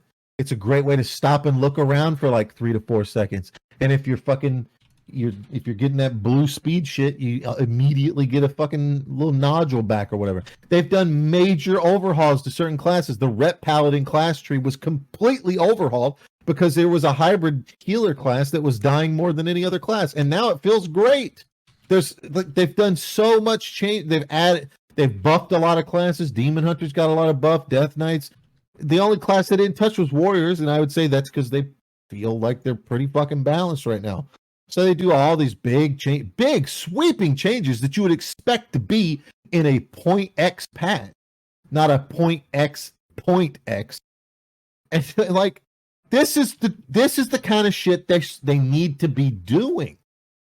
Maybe Metzen showed up and slapped him across the face and been like, "What the fuck are you doing, man? That's our sub number. Maybe, what the fuck?" Maybe, but this is good shit. Like, they've added profession stuff, quest stuff. modify it feels like a major content patch without being a major content patch. And this is exactly what these games need. Destiny, World of Warcraft, any game that is a long-lived game, especially when you're paying money for, should be pumping shit out like this. If you can't pump shit out this fast like this, you don't deserve to be where you are, and you need to consider seriously about getting a bigger team or something. You need to figure out what's going on, because Destiny's struggling with it. They've made some big changes with stuff, and it's working out pretty good. I mean, there's still a bunch of shit I haven't done in that game, and I only haven't been playing it because Resident Evil. But I went back to World of Warcraft and been playing it a little bit. Like, this is actually fun. I want to fucking level up characters and shit. I want to get the heritage armor. I want to get some of this catch-up gear and play around with stuff. Paladin feels good now, right? Like, there's classes that I wanted to play that feel good, actually. And it's one of those things that makes you want to play. And what have they done to Survival Hunter? I don't know. I mean, there's patch notes on it, but I'm just saying in general, like, this is the kind of stuff you see where it makes you want to get back into something because you're like, there's a glimmer of hope. I mean, we got patch 10.1 coming down the pipe, probably in a month. That's pretty close. You got season 1 coming to an end pretty shortly. And you're going to get that. They're going to be adding a new dragon model for dragon flying. There's going to be brand new armor sets. We're getting, there's some really cool fucking looking armor sets. Whoever is in charge of their armor art, the art team for their armor sets is just nailing it, because these sets look fucking great. They're very class themed. They look like they're supposed to. And it's not just some trashy shit where it's like, fucking space people. Everybody looks the same. It genuinely looks good. They're adding new weapon systems in place for like how the weapons have effects on them and shit like that. All kinds of shit they're working on right now. And that's not including any of the Mythic Plus stuff or extra dungeons they're working on for, they got brand new Mythic Plus affixes coming out. Quaking, Grievous, Volcanic are being removed. They're adding new shit on. The time walking is still popular, and just doing all sorts of fucking shit. Cosmetics out of the ass. They recently, and this comes on the back of like, it was 2 months ago, they released the Trading Post, which is an in-game store, but not store, where it's basically what achievements should have been, where you earn a certain amount of tokens per month. You can earn a maximum of 1,000. So you can't buy everything you want from the Trading Post. It's got a little bit of fear of missing out, but I mean, that's the model right now. That's how, if you're a game developer and you're not using fear of missing out, you don't know what you're doing, because it brings people around. As much as it's not great for gamers, but they're going to recycle some of these things every different, after a couple of months, you'll start to see some of the things cycling back through. You can freeze something to keep it for the next month if you want to use your next month's points to grab it because you like it so much, but you can't afford to get all of it. I mean, they've had a store mount in this shit. They've had a bunch of unique fucking cosmetic armor sets that you can't get anywhere else. And you guaranteed get a certain thing if you complete the track, which is very easy to do. There's so many ways to complete it. You don't have to be involved with other groups to complete it. It's not some forced shit. It's just a way for them to get you to play the game, come back every month, fuck around with some shit. And it's not some arbitrary time-gated thing either. It doesn't take you literally... I mean, me and my wife came back and did February's content in 2 days. And we probably could have done it in 1 day if we played for longer, but we only played for like 3 hours each day. And it's stuff like, you get 200 points if you go kill 50 raid bosses, but you can kill old raid bosses. So you can just go by yourself to some old raids, and you get to 1,000 points and you unlock the thing. So, 200, you just got to do that 4 more times and then you're done, and there's some of them that are worth 50 or 150 based off their difficulty. And it's basically just shit you would normally do as you play throughout the month, or you can focus on it and get it out of the way and get some of the stuff that you want. This is the kind of shit they should be doing in this game. And so far they're doing it, and we'll see where it goes. I mean, you already have people out here in the fucking community like, this is the worst expansion ever, because they're fucking idiots. They're just fucking idiots. The gaming community, I'm sorry, that's probably not you, our listener. You're probably the good ones. Like us. The only ones left. It's a good litmus test. Do you think RE4 Remake is better than the original? If the answer is no, then stop listening. Yeah. Well, keep listening, but stay angry. Keep listening and stay angry, you fucking loser. Not you, our wonderful viewers. You're not doing you, the other one. Yeah, you. Yeah, you. Fuck off. This kind of ties into Counter-Strike 2, right? Not at all, for sure. 100%. These fucking Fortnite gamers. Like these people who think that, fucking Counter-Strike 2, that's amazing. You got games over here like Resident Evil 4 being remade from the ground up, adding context to shit. Like we're getting context on the Plagas. I didn't realize till the other day that the boy that you read about in one of the houses, you go into one of the houses and you read these notes about this little boy that's so gifted and smart, and then the father ends up dying and the boy has to be taken away or something. I never realized, because the boy is interested in Don Quixote books or whatever the fuck it's called. That's Lewis. The boy is Lewis. That's why Leon makes the reference to him when he dies, spoiler. And it, the whole jacket and all that shit and smoking cigarettes, that's Lewis. Lewis is that kid. So Lewis originates from this town, from this village, and that's kind of, it adds depth to his character. Like that's why he's really kind of trying to redeem himself. And in the end, it is a redemption story to some degree, because in some way, as a researcher, nice little side story arc. Didn't overstay its welcome. Yeah, it didn't overstay its welcome. It's not shoved in your face, but to some degree, he's responsible for these people being done like this. Which that's the whole point of the end credits. The end credits supposed to show you that these were just normal people living out their lives until this shit came along and fucked them. And they were his people. It's his family. It's his town. So, yeah, that's great storytelling. It's kind of like how Dark Souls does stuff. And people are like, "Oh man, Dark Souls doesn't have a story." No, you're just brain dead. You're on life support. Beep, beep. Like that's you, man. Like, this is my you. brain don't work good. Like, it's the same people who are out here saying that's not a good remake, and then Counter-Strike 2's out, and they're like, "Fuck yeah, Counter-Strike 2." It's like, it's literally a fucking remaster. Yeah, but did you see the smoke, man? The smoke. Like, there are games that had that shit in it a long time ago. Like, fucking voxel-based smoke. It's a living element in the world. This could have been a patch. Yeah, it could have been a patch, 100%. It's the most unrealistic smoke I've ever seen. Well, you shoot through it, and just like real smoke, the velocity on the ballistics makes the smoke displace because it displaces the air around it. Yeah, and then the smoke closes back in on itself, just like in real life. That's how smoke works. What the fuck are you talking about? Replenishes. Yeah, what the fuck? Just goes back to its original place. Oh yeah. Why? Oh, we're baby. It doesn't make any sense. Best Monty contribution ever. I mean, Jesus.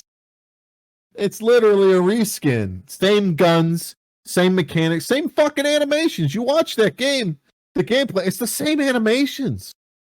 For like pulling out your knife, all that shit, same animations, nothing different. At least when you look at something like Condition Zero and Counter-Strike Source and CSGO, there's differences there. And this is, really this is just Valve playing it safe. They're really scared because they had 1.6 Gold SRC back in the day. And they came out with that shit, and people loved it. It was a mod that somebody made that they acquired, and they put it out as their own because that's what they do. People loved it, and then they came out with Source, and nobody liked it. Nobody wanted to play it. I remember being excited for it. Like, this is fucking cool. It's the Source engine. It looks great. And then everybody's like, this sucks. Don't play 1.6. And then 1.6 is there for you. Yeah. And then Condition Zero came out, and I was like, this is kind of cool, but it's not as good as Source. I understood people not going to Condition Zero. It's more of like a story game kind of thing with a little bit of co-op to it or something. Okay, fine. I remember playing that, having a little bit of a good time with it. Yeah, Source was probably superior in multiplayer gameplay. We stuck, and then CS:GO came out, and people were like, "Yeah, this is fun." I remember playing CS:GO because I played the shit out of 1.6 in Source back in the day, like the shit out of it. There was a period of time that was the main game we played for the longest time before World of Warcraft came out, and then after World of Warcraft came out, and we had mainlined that for a while. My friends and I would play that shit all the time, super competitive back then. And then they come out with CS:GO. I had not played CS for a while, and I remember thinking, this is just Source that looks better. At least it had different maps. At least it had different animations. So to some degree, I was like, this is nice. This is a really nice thing. It had the loot boxes that for some reason nobody cares about. It has the, selling items for real life money, aka NFTs, that nobody really cares about for some reason, even though they hate NFTs. But at least it was something new. Like, I gave CS:GO the credit it deserved. I wasn't into competitive games at the time anymore, but hey, this is something different and good. And then you see Counter-Strike 2, and it's like, this is just CS:GO reskinned. It's the same maps, same animations. You can't get rid of dust, dude. Ever. Even though it's the shittiest fucking map ever. They dust, man. No new game modes. Now, you could say, well, as far as we can tell, they haven't showed those off. Why wouldn't they show those off? The fact that the only thing they showed off was a montage of the same fucking maps and even talked about keeping the same maps for, some of them we reworked a little bit or we modified slightly. It's like, yeah, so what? Make new fucking maps. Or we're too afraid to make something because it might suck. Well, that's called risk. You're not taking risks. That's pretty fucking weak. Yeah, but they might have new game modes, dude. Yeah, but they don't. How do you know they don't have new game modes? Because they showed off smoke mechanics. Who fucking cares? Man, smoke's a game changer. No, it's not. it's Mom's really a game not. changer. Listen, you live in a fucking world where you play a video game that you think is high level competitive, where if somebody throws a flashbang at your feet, you can literally just turn around and it doesn't even fucking bother you. Okay? This game is not about realism. I don't know why they give it a fuck about smoke. The only reason why people use smoke is because flashbangs suck, and they're too afraid to put anything else in the fucking game that's interesting. CS:GO added new shit. Molotovs already existed, but they definitely added like decoy grenades and shit like that didn't exist in the original. Like they added new shit in CS:GO to some degree or another. I mean, certainly they could have done more. But here they're not doing anything. Just get rid of some of these game modes and add new game. Really, we're still just doing bomb planting? Why? That's all anyone wants. It's not what's popular in most other games. Most other games, you don't even see that mode. You don't see planting a bomb somewhere. Even their competitor, Valorant. It's just trying to be the same. Yeah, at least that game has Overwatch and Counter-Strike together. It's something different. Counter-Strike's still over here like, yeah, we're going to compete with that by just doing the same thing we've always done. And different, these fucking hard-ass gamers are like, yeah! Still no sprinting, still no ADS. Suck that, Valorant! Wouldn't be Counter-Strike if they changed anything. Just be some other shitty shooter. Why would you play Counter-Strike over Valorant? It makes no sense. It makes no sense whatsoever. Whatever, man. Talk about cash grab. Let's make you pay more money for better graphics. That's literally all this is. If you like Counter-Strike, you shouldn't be excited for Counter-Strike 2. You should just keep playing Counter-Strike. Go. CS:GO. That's it. Global offensive, rest of your fucking days. There's no sense in playing 2. It brings nothing to the table. If you don't like Valorant because it adds too much to it and you like the simplicity of CS:GO, why would you buy CS2? Because it looks better? Hey, dumbass. Competitive people turn down their graphics. Fact. It is true. Maybe that's a feature they'll remove going forward. I need 10,000 FPS in this 20-year-old game. I don't want any hitches to be the difference between me and championship. Bro, you have a thumb drive that has a fucking... You have a thumb drive that you bring to every tournament that has a fucking aimbot on it. What are you talking about? Oh, well, we're up there. Yeah, so whatever. Counter-Strike 2. Wow, amazing. Thoughts, Monty? I mean, the only thing that's nifty about it that I wish, something like COD had was the voxel smoke. But, they seem to fuck that up because it just kind of grows back. Call of Duty Black Ops 5. Smoke.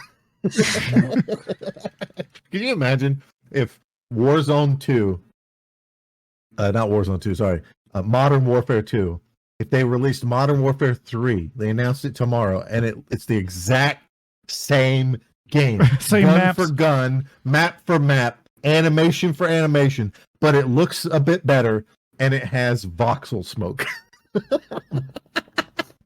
I mean, they're essentially doing that, though. They were like, this current game was supposed to be a 2-year game, and then they're just like, just kidding. Our guys were working a little too hard. So we're gonna want, we're gonna It's want the pandemic's fault. for that second year. It's fucking ridiculous. They're like triple dipping too. Like, oh yeah, pay for the full price game, and not just full price, like $70 fucking. And then there's a battle pass. And then fucking $20 skins.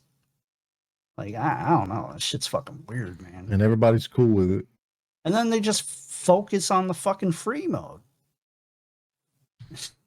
And everybody's Okay. fucking cool with all that shit. And they're over here crying about NFTs in video games. How fucking dare they? I don't want NFTs in video games that I could make money selling to other people who are losers and have a lot of money for nothing. Man, Counter-Strike is great. I can't wait to get that knife. Look, I got a button where I twirl it in my hands. Isn't that cool? I bound it to mouse wheel. Don't like you the just pros fucking do. switch mask. to it and fucking just does it on? No, there's a button where you can twirl your knives or look at your guns and shit. Yeah. Fucking nice. Well, nothing to really talk about in TV other than like The Mandalorian, which, I think all of us agreed that the first season was pretty good. I know a lot of people didn't watch the second and third season. I heard the second season was pretty bad, except for like the emotional moment where, Grogu, the little fucking baby Yoda that everybody called him, leaves with spoiler alert, he leaves with Luke Skywalker, who's kind of they did a CGI Luke Skywalker. Looks pretty decent. I know the Corridor Crew guys did a deep fake to make it look better and all that, but whatever. And then LucasArts hired him. Hey, you did this better than all of us could do this. How'd you do this? And it's called actually wanting to. But most people said not season just 2 getting was a paycheck. bad. That was the infamous season where Gina Carano was let go because she dared to have political opinions different than the people who make those shows. And you know what that means? She's a fucking net.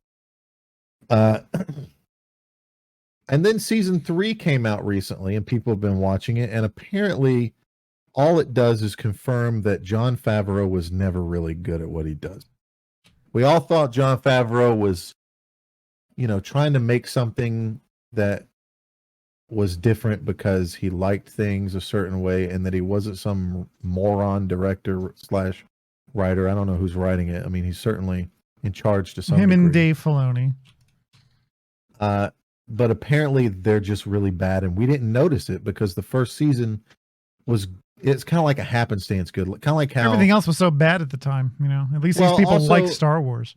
Well, when you look at Star Wars Episode 7, yeah, it's got flaws to it, but I think it's the same kind of situation. Like, it's got flaws, but we like it. It's got some good beats. It looks visually like Star Wars.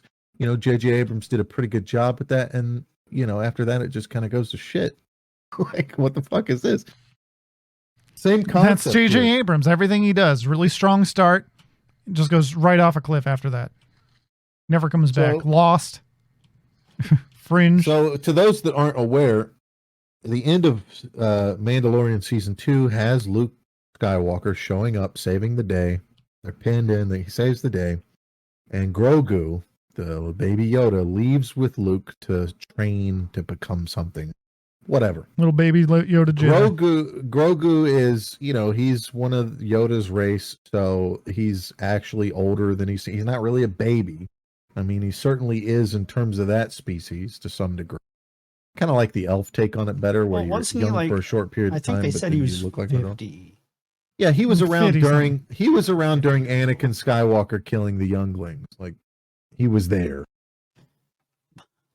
But not literally. Such a wise he was race, alive. but he can't even. I don't know. I don't like how he's 50 years old, but he's still. Well, that's the mistake they're making, right? Yeah, that's the mistake they're making. Is like, oh well, in the terms of this race, he's really young. Yeah, that doesn't mean he's stupid and infantile. It's like when you look at an elf like Galadriel's young when infantile and like blabbering and drooling on themselves for like. Yeah, the whole point is they reached maturity at the same point we do, but then they live for hundreds of years, so they're even beyond our measure. And then suddenly, like you get to Yoda, where he's like smart as fuck.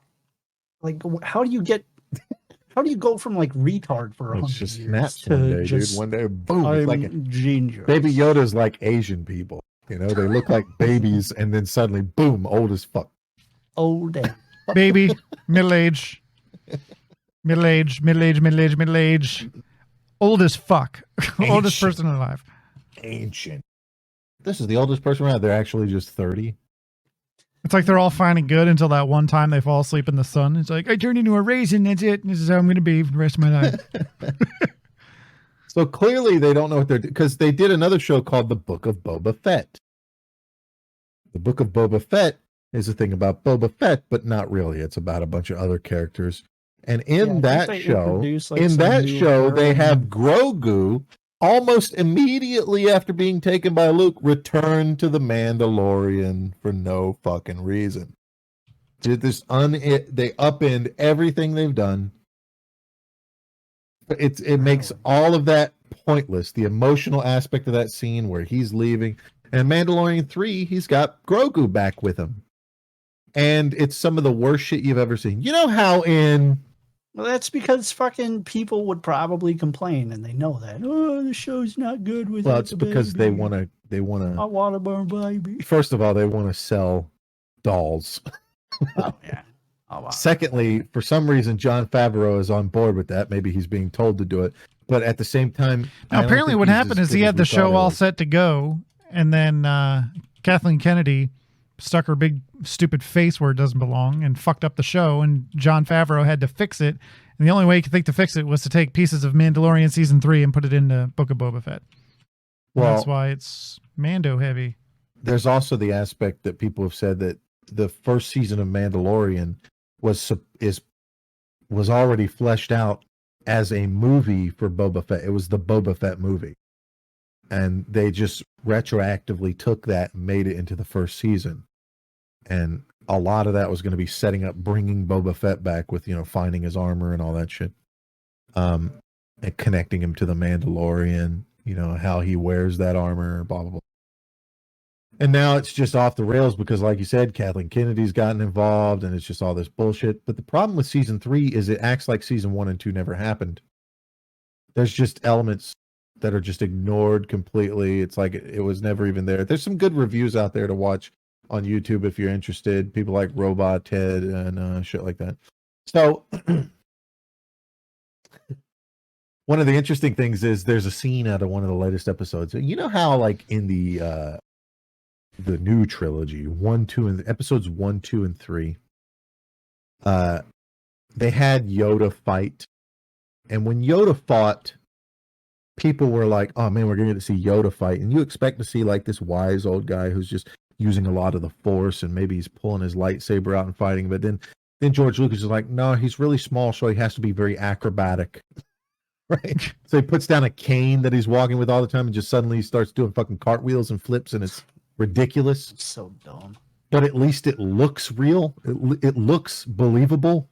Like he's moving in a way that's believable because they use CGI for that. Well, in this show, they don't want to use CGI.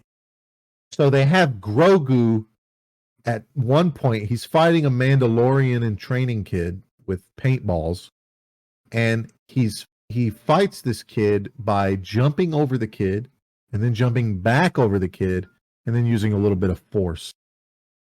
And it literally looks like somebody took a doll and made it jump over somebody and do a flip, land, and jump back. And I swear to God, knees never bend. There's no like he just landed on the ground reaction type thing. It's the stiffest. Well, that's the thing. They went with practical dumbest effects shit I've for the ever kid, seen. right? Yeah, but they could have still done better. It looks like a fucking doll. Yeah. They should have not done a flip. Why are they making it do a flip? At least in the previous stuff, it's just putting its hand up and shit. Don't just like off camera, just love. With it's like it's attached. It's like it's attached to a green pole that they fucking edited out in post. I'm gonna find the clip and show it to you.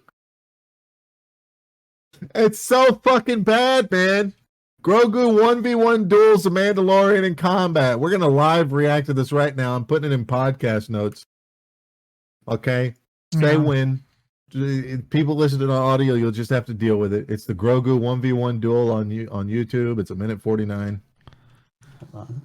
It is. You're about to get some real feedback here live. And we don't need to watch the whole thing. It all happens pretty early in the clip. We're only going to watch about the first. Say when. Hold on.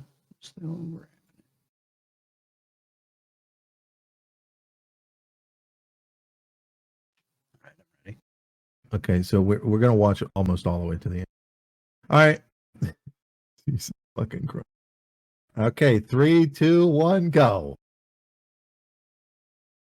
He challenges. It's too small.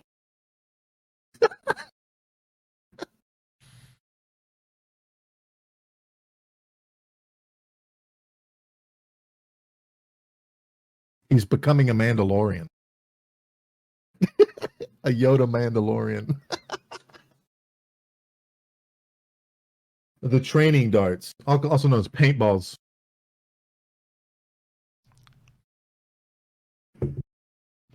They really? Put a little fucking gun thing on his arm. One in his size? Like yeah, of course they do.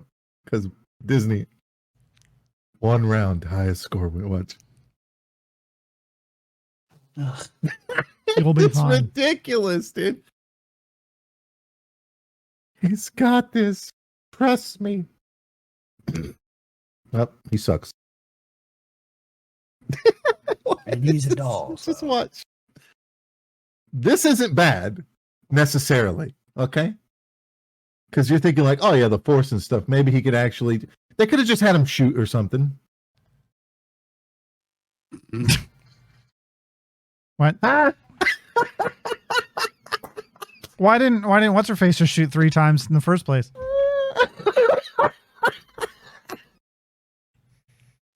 What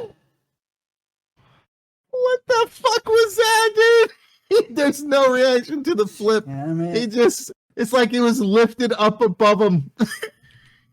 And then he jumps back. And someone he jumps it. He jumps over him and then jumps back exactly where he was. Like no rebound, no nothing. Like yeah, no reaction to his own weight landing on himself. It's so weird and forced that they have to do some weird cuts and blur the Yoda effects. species have hollow bones. They're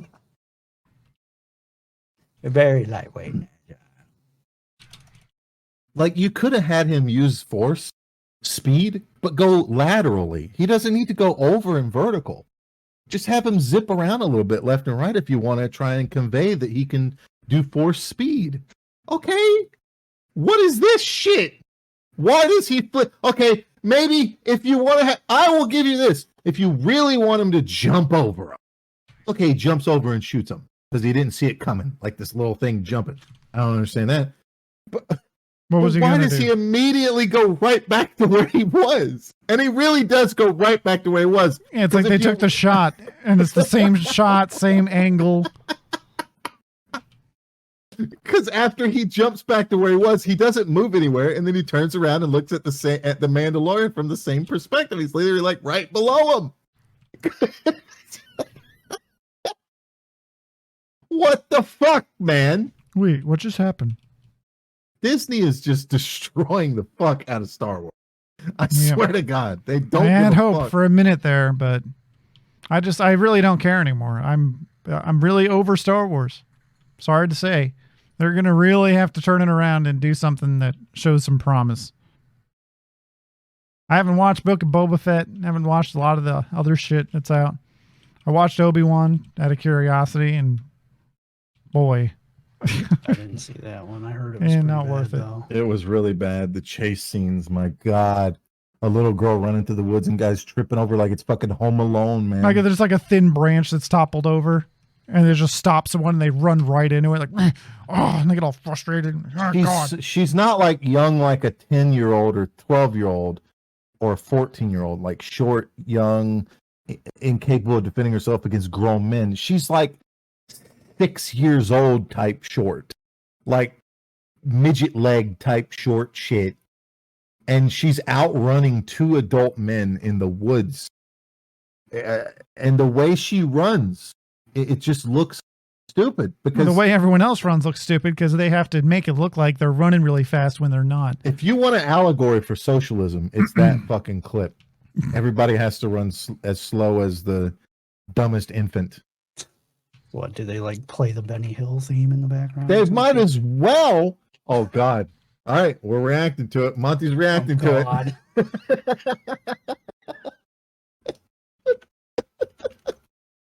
Oh my God, dude. Listen, this one's only 1:16, okay? It's just as good.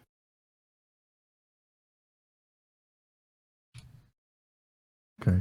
So again, she's like 6 years old. I got nieces this young that are older than this. And I take them hiking sometimes. And I beat the shit out of them every time. Unbeatable.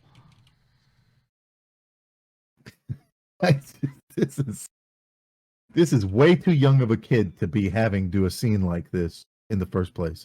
And you want to look at the people. Don't look at Leia. Look at the people in the background. How dumb they look. Look how dumb they look chasing her. Say when, Monty. I'm ready. 3, 2, 1, go. So they're gonna abduct her not because they know who she is, by the way. It is the most contrived bullshit. First of all, it's what's his name from fucking from Red Hot Chili Peppers. Oh my God, it's Flea? Yeah. Watch it. We're gonna chase you. Here we go. And all right, here's the guards that are supposed to be doing their job. All right, look at them. Look at them in the background. That? Look at them. They can't catch her with her tiny legs. Oh, go through some bushes. Yeah, I'm gonna catch her. I almost got her. Oh, she slid under a thing. Damn it, I can't do that. Could have jumped over it. I went around for some reason. Ah, dang it. What is this? This is a fucking $1 million show, dude. She goes through the tree. Oh my God.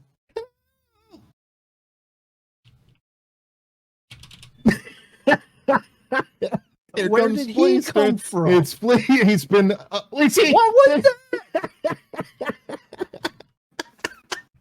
Oh my God. I can almost tell what's happening based on your They reaction. should have just started with the burlap sack. Yeah. Why even do a chase scene?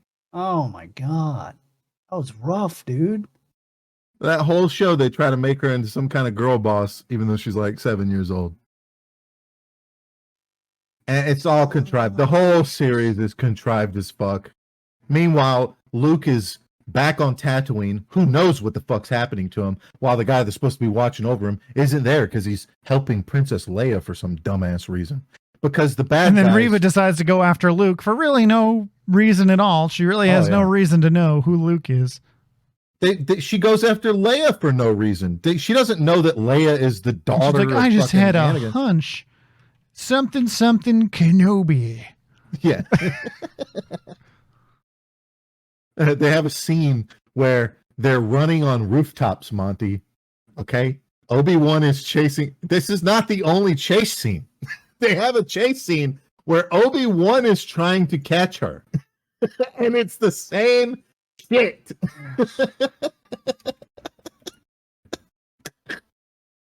It's the same shit on rooftops. Okay? Only she's parkouring. I think, for you no know reason. what? It seems to be slowing her down. I think I understand it. It's because it's made by Disney. they're so used to making shit for children that they just make everything as if they're making it for children. Well, no, they can't even be bothered to hire people that actually appreciate the source material and like hire them to actually write the shit. It's just diversity hire after diversity hire, people who don't even like what they're writing about. And it shows. It's just generic story with, Star Wars paint over it or whatever. Same thing with The Witcher, same thing with all these fucking shows. Yeah, here's a scene. I'm just going to take a picture of it. Here's a scene where they're rescuing Leia from a secret, highly top secret base. Okay. And this is how they get her out of there.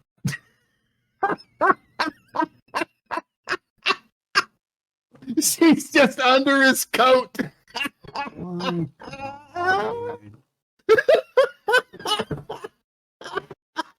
Listen, the only who's that good really news, fat guy? The only good news, okay, with this whole thing is that if Disney can come in and abandon years and years, decades and decades of extra universal content where people have written books and shit like that, not just the fandom, but books that were legitimately written and published, if they can ignore all of that and say Luke Skywalker's gay instead of having kids, which they have said, by the way, that's the most. Well, he's always been kind of gay. Now he just takes it in the ass. Yeah, he's gay. That's why I try to fuck his sister. It's the gayest thing you can do. And then the good news is that if Disney can do that, then in the future, maybe somebody can buy it out from Disney and say, all that shit is bullshit. Okay? That shit ain't canon. It don't exist. The sad part is that it does exist. Somebody's going to have to archive it one day. Mother of God. It's the fucking worst shit. Oh, God. I think we got time to talk about one more final subject, just a short one, which is DC Comics. They're kind of right up there with Disney on ruining shit for no reason. We've talked about in the past how they just keep wanting to face plant into an Avengers situation instead of taking the time necessary to build up these characters and earn it. Like, well, they're going to keep rebooting until they get it right. Gosh darn it. Well, they have a pretty good setup right now going. They did the Batman reboot. It was good. It's supposed to be tied in with the Joker, like the Joker movie, which was also a good reboot. They've done a couple of these. I know they got the Flash coming out, and it's going to have like some that crazy dude. Yeah, but it's also going to have some alternate timeline stuff where you're going to get Michael Keaton's Batman in it. I don't think you're going to see Christian Bale. Well, they tried to kill him off in that Batwoman movie, right? Or what movie was it? They canceled. He was supposed to be in the Batwoman. He was supposed to be in the Batgirl movie, but that got canceled for some reason. Because they tried to kill off Michael Keaton, man. It didn't test well. Just cut our losses. Yeah, just start over. Fuck it. So, but he's going to be in this one. CEO just fucking taking a chessboard and bashing all the fucking pieces. Fuck it. They keep rushing around. He's going to be in this one. They're trying to distance themselves from Henry Cavill for some reason. Who knows where things are going? But they're it's not looking good because they're making dumb decisions. So they're making the Joker 2 with Joaquin Phoenix, and they're gonna have Harley Quinn in it for some reason. The one from like Margot Robbie? Well, instead of having Margot Robbie, who is without a doubt, you're gonna have a dude. Who is without a doubt probably the best Harley Quinn on screen. I think we all agree that she's the best Harley Quinn. That's Margot Robbie has one fucking role. Crazy. That's be hot. Crazy hot worker chick. Crazy hot girl. Well, she plays the character really well. She's pretty much considered to be Harley Quinn at this point, but they're not going to use her. I guess she's just not good enough for this dark rendition. So they're going to use the obvious next choice, which is Colin Lady Farrell. Gaga. Oh. Lady Gaga. Lady Gaga? Why? Because why not? Horrible actor. Well, there are rumors that this movie's going to be a musical. Oh my god. And that she's going to be the main focus instead of Joker. Now, they already made a movie with it. What the fuck was that called? The fucking girl power fucking. So Lady Gaga is basically being herself, as you can see from this image, this still image from the film. It's just the dumbest fucking makeup I've ever seen. I mean, I get that they redid the Joker makeup to be more clownish, but why go with that? Why this weird? Why would she be before crazy wearing makeup like that in public? She always went with the jester outfit or the pigtails. It's like one or the other. You got to have the two things, not just. I'm not so concerned with the outfit as I am the makeup job. Why the fuck is she wearing makeup? She's supposed to be a big joke, big practical joke. What kind of psychologist is walking around wearing makeup like that? I want her baby. How do you pick that over Margaret Robbie? What's wrong with Margaret Robbie, man? It's kind of an insult. We got this scene where Joaquin Phoenix is acting really good, and Lady Gaga is just being Lady Gaga. God damn it. I mean, even this scene here that's been taken from behind the scenes where the Joker looks even better now. I mean, he's looking more sinister, looking better. And she's just there. Like, okay, maybe she hasn't started freaking out yet because she looks like she's in normal clothing. All right. Joaquin Phoenix is over there being crazy, fucking method acting. I killed Harley Quinn. I'm gonna rape you when the cameras go off. What? But Lady Gaga, I don't know why. She's been in like one film ever. Yeah, the Bradley Cooper thing where she's a singer. She was in American Horror Story. Yeah, it's okay. Oh, great. That B-tier fucking TV show. Yep. I mean, maybe she'll do great. Who knows? Maybe she won't. Who knows? Maybe she'll be the worst part of it or the best part. We'll have to wait and see, I guess. Well, what's the point if you don't want to see her naked, you know? Well, I mean, she's okay. Yeah.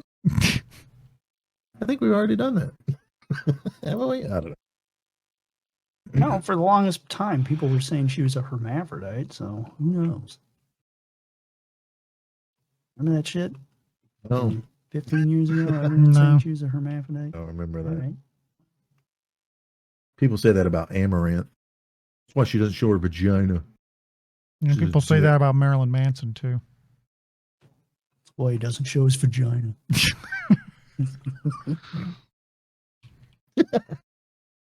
Well, he does in that one video about drugs. But he shows that he doesn't have a penis or a vagina. It's definitely not a prosthetic body. Obvious. I mean, Lady Gaga is capable of looking pretty. She's certainly capable of looking crazy most of the time. I just feel like it's a little insulting. Look at every fucking outfit she wore. In like it's a really weird thing that Hollywood does where they just insult these actors. Like, current person playing Harley Quinn is Margaret Robbie. Maybe if this was 10 years from now and the role was let go or she's moved on, but you literally just came out with something with her in it where she's kind of the main focus and she does a great job. The second Suicide Squad movie was really well done.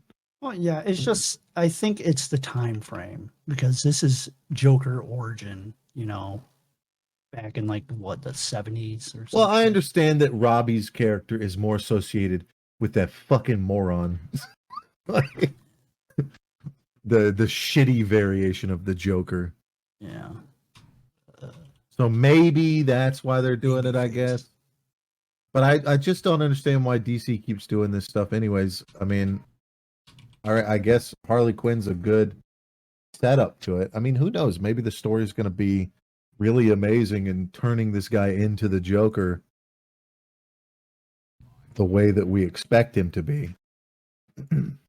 Yeah, I don't think so, but sure. Well, because it's a love interest, right?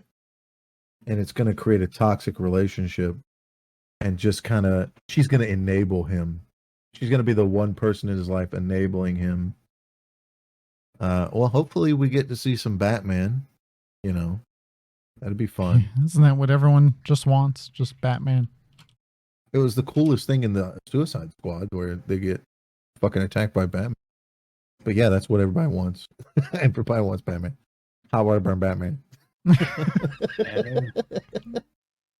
I mean, not really. But can hot water burn you through Kevlar? Sure. I mean, if you're completely drenched in that shit, yeah, it'll fuck you up. Hot water boy Batman in a suit. Hot boy Batman. Yeah, that's about it. I don't know what else to talk about in terms of this week. This 2 weeks. I mean, there's bullshit going on in the world. The banks are still supposedly collapsing. They're definitely writing up money for that. The big thing right now is banning TikTok, which is the dumbest thing I've ever heard. Especially hearing conservatives being like, yeah, we should ban TikTok because China spies on us. Okay, so China spies on people. Yeah, they do that without TikTok. It's not Jane down the street making TikToks that should have concern. It's people that work in government. Just don't have government workers use TikTok. Fucking propaganda. How the fuck are you going to be a conservative and be like, oh yeah, we should definitely give government more power to ban stuff? And sure enough, what's in this fucking bill to ban TikTok? A thing where you can't use VPNs, because guess what? The IP companies lobby the government. We got to stop ignoring that. Oh, our guys are in charge now, so they're definitely going to pass something good for us. No, the Uniparty is still in charge. Oh my God. Sorry, I haven't really been keeping up with politics because it's all just the same bullshit. No, lately it's just mainly been. Well, it's a bipartisan bill, so it's probably going to pass because the Democrats are spinning it for their way. But ask yourself, why is it bipartisan? Why do the fucking Democrats give a fuck about banning TikTok? Why would they care when it's supposedly a platform? That should be the big blinker. The big blinker for Republicans is that for some reason Democrats, who are very friendly with China and don't care about propaganda, are suddenly anti-propaganda. Interesting. This bill can allow... So... VPN users risk 20-year jail sentences in the U.S. under new Restrict Act if this bill passes. The TikTok ban bill targets more than just social media. The state would be able to police all communication platforms. This is Patriot Act 2.0. That's what this is.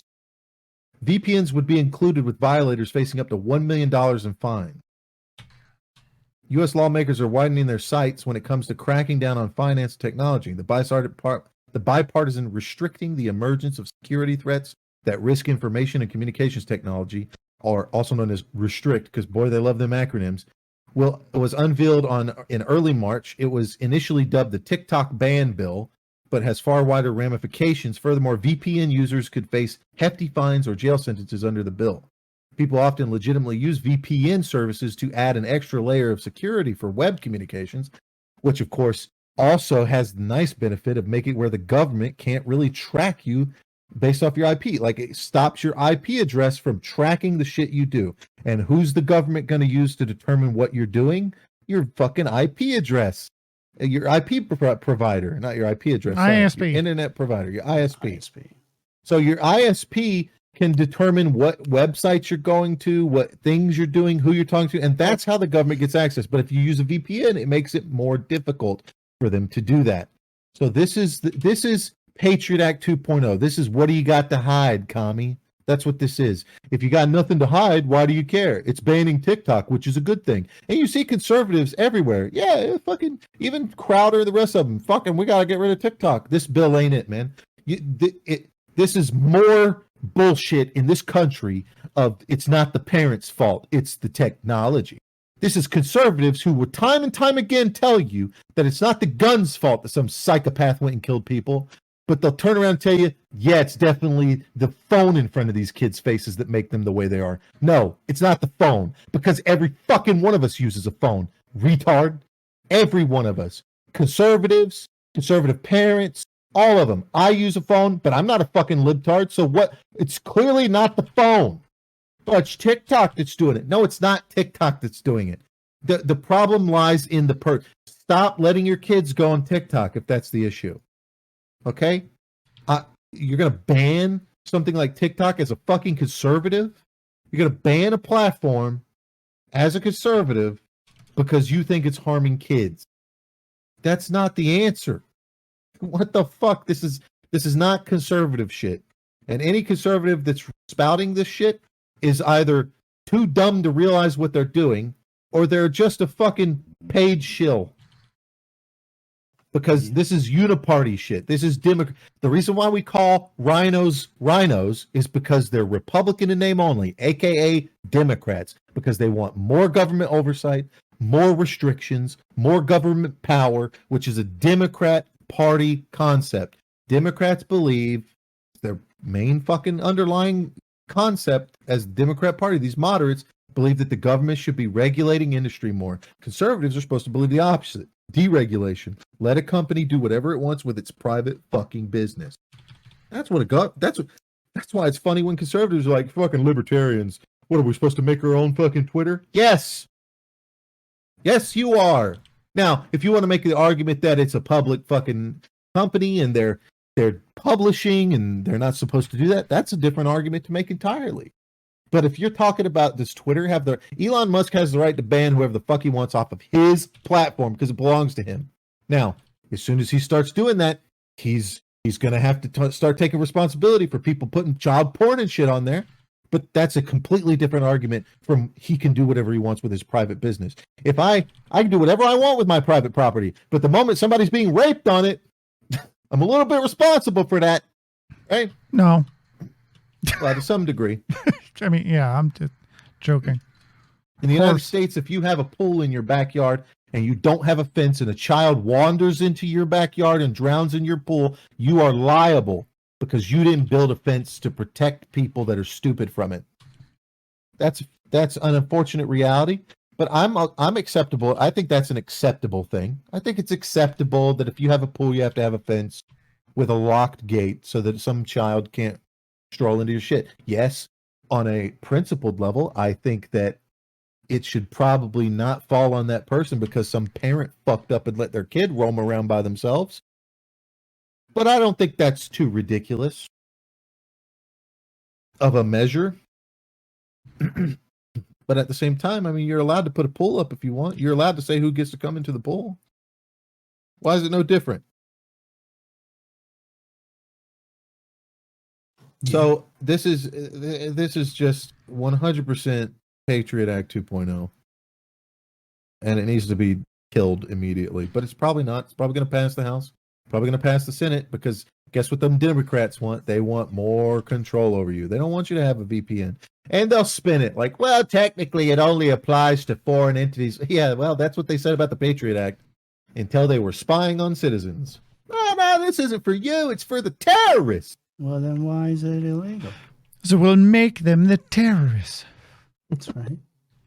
If passed, new legislation will grant the U.S. government sweeping powers to crack down on any technologies and services it sees as a threat. This includes, remarkably, VPN technology. Those opposing the bill say it will give the state the power to police the entire internet and any platforms on it. Furthermore, some refer to it as the Chinification of America bill. Now look for all the articles about how that's not true, and then all the articles about how it is true, but it's a good thing. Yeah. And then all the articles about how it's all Republicans' fault. That's why they brought the CEO of TikTok forward, and they just sat there and played grab ass with him the whole time, just asking the dumbest fucking questions. You have boomer Republicans sitting here asking stupid fucking questions right along with the Democrats. Does TikTok access the Wi-Fi network? And could you explain what the internet is for people who don't know?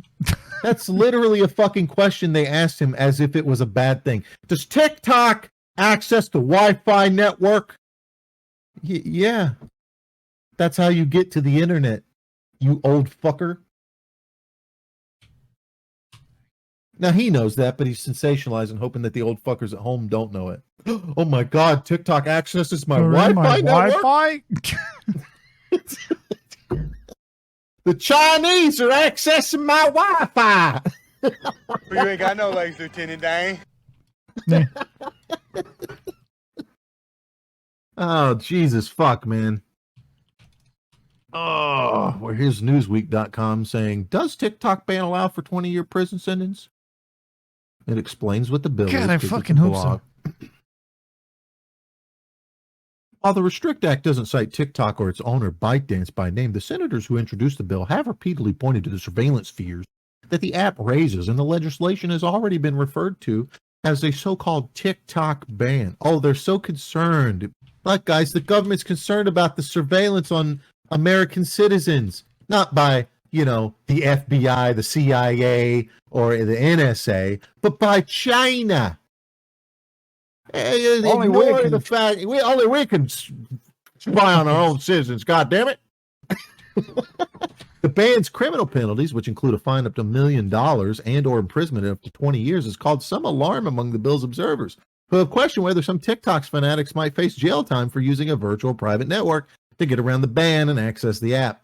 But a spokesperson for Senator Mark Warner, the bill's sponsor, told Newsweek that it would not apply to individual users. Oh, of course it would. He said it, so it's fine.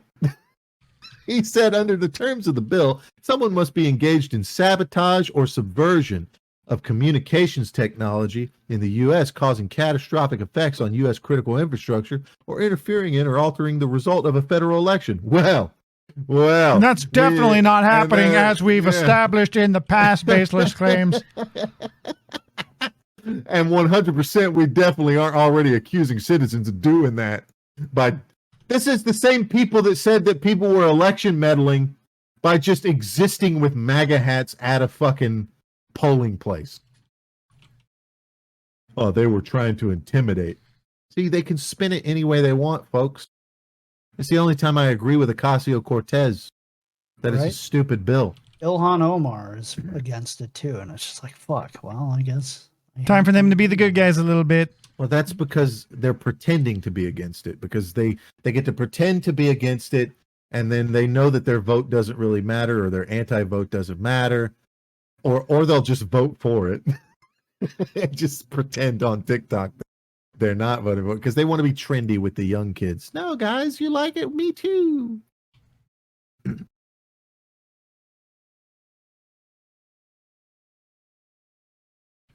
So Senate Bill 8686, the Restrict Act, wants to put you in jail for 20 years for using a VPN to access or for using a website or app that is operated by, quote, a foreign adversary. These are the foreign adversaries, by the way. Foreign adversary, the term foreign adversary means any foreign government or regime determined by secretary pursuant to sections 3 and 5 to have engaged in a long-term pattern or serious instances of conduct significantly adverse to the national security of the United States or the security and safety of United States persons, and B includes unless removed by the Secretary pursuant to Section 6, the People's Republic of China, including Hong Kong, Special Administrative Region, and Macau, including Hong Kong and Taiwan. Region. Wait, what? Removed by the Republic of Cuba, the Islamic Republic of Iran, the Democratic People's Republic of Korea, the Russian Federation, and the Bolivarian Republic of Venezuela under the regime of Nicolas Maduro Moros. Oh man, and this is how they do it, folks. They drum you up for years as Republicans and say this needs to be done, and then they chart something out like this, and you go, "Yeah, those are all the groups I don't like."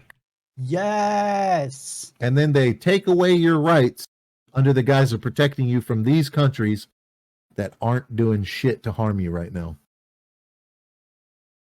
In general, a person who willfully commits, willfully attempts to commit, or willfully conspires to commit, or aids or abets in the commission of an unlawful act described in subsection A shall, upon conviction, be fined not more than $1 million, or if a natural person may be imprisoned for not more than 20 years, or both.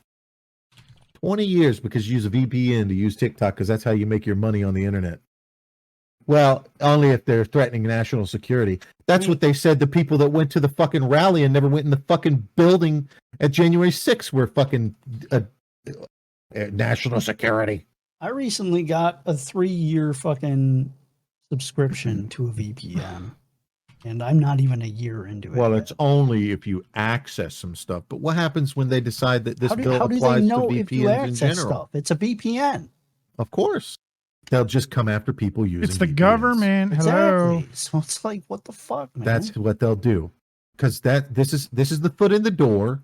And then later down the line, they're like, wait a minute, we can't tell because they're using VPNs. We can't tell that they're still using this stuff. So what do we do? Well, they can tell. VPNs They are know illegal the now. IPs of commonly used VPNs. Like, there's a website that I tried to fucking use, and whenever my VPN's on, it's like, you can't use this website when using a VPN. It's like it knows.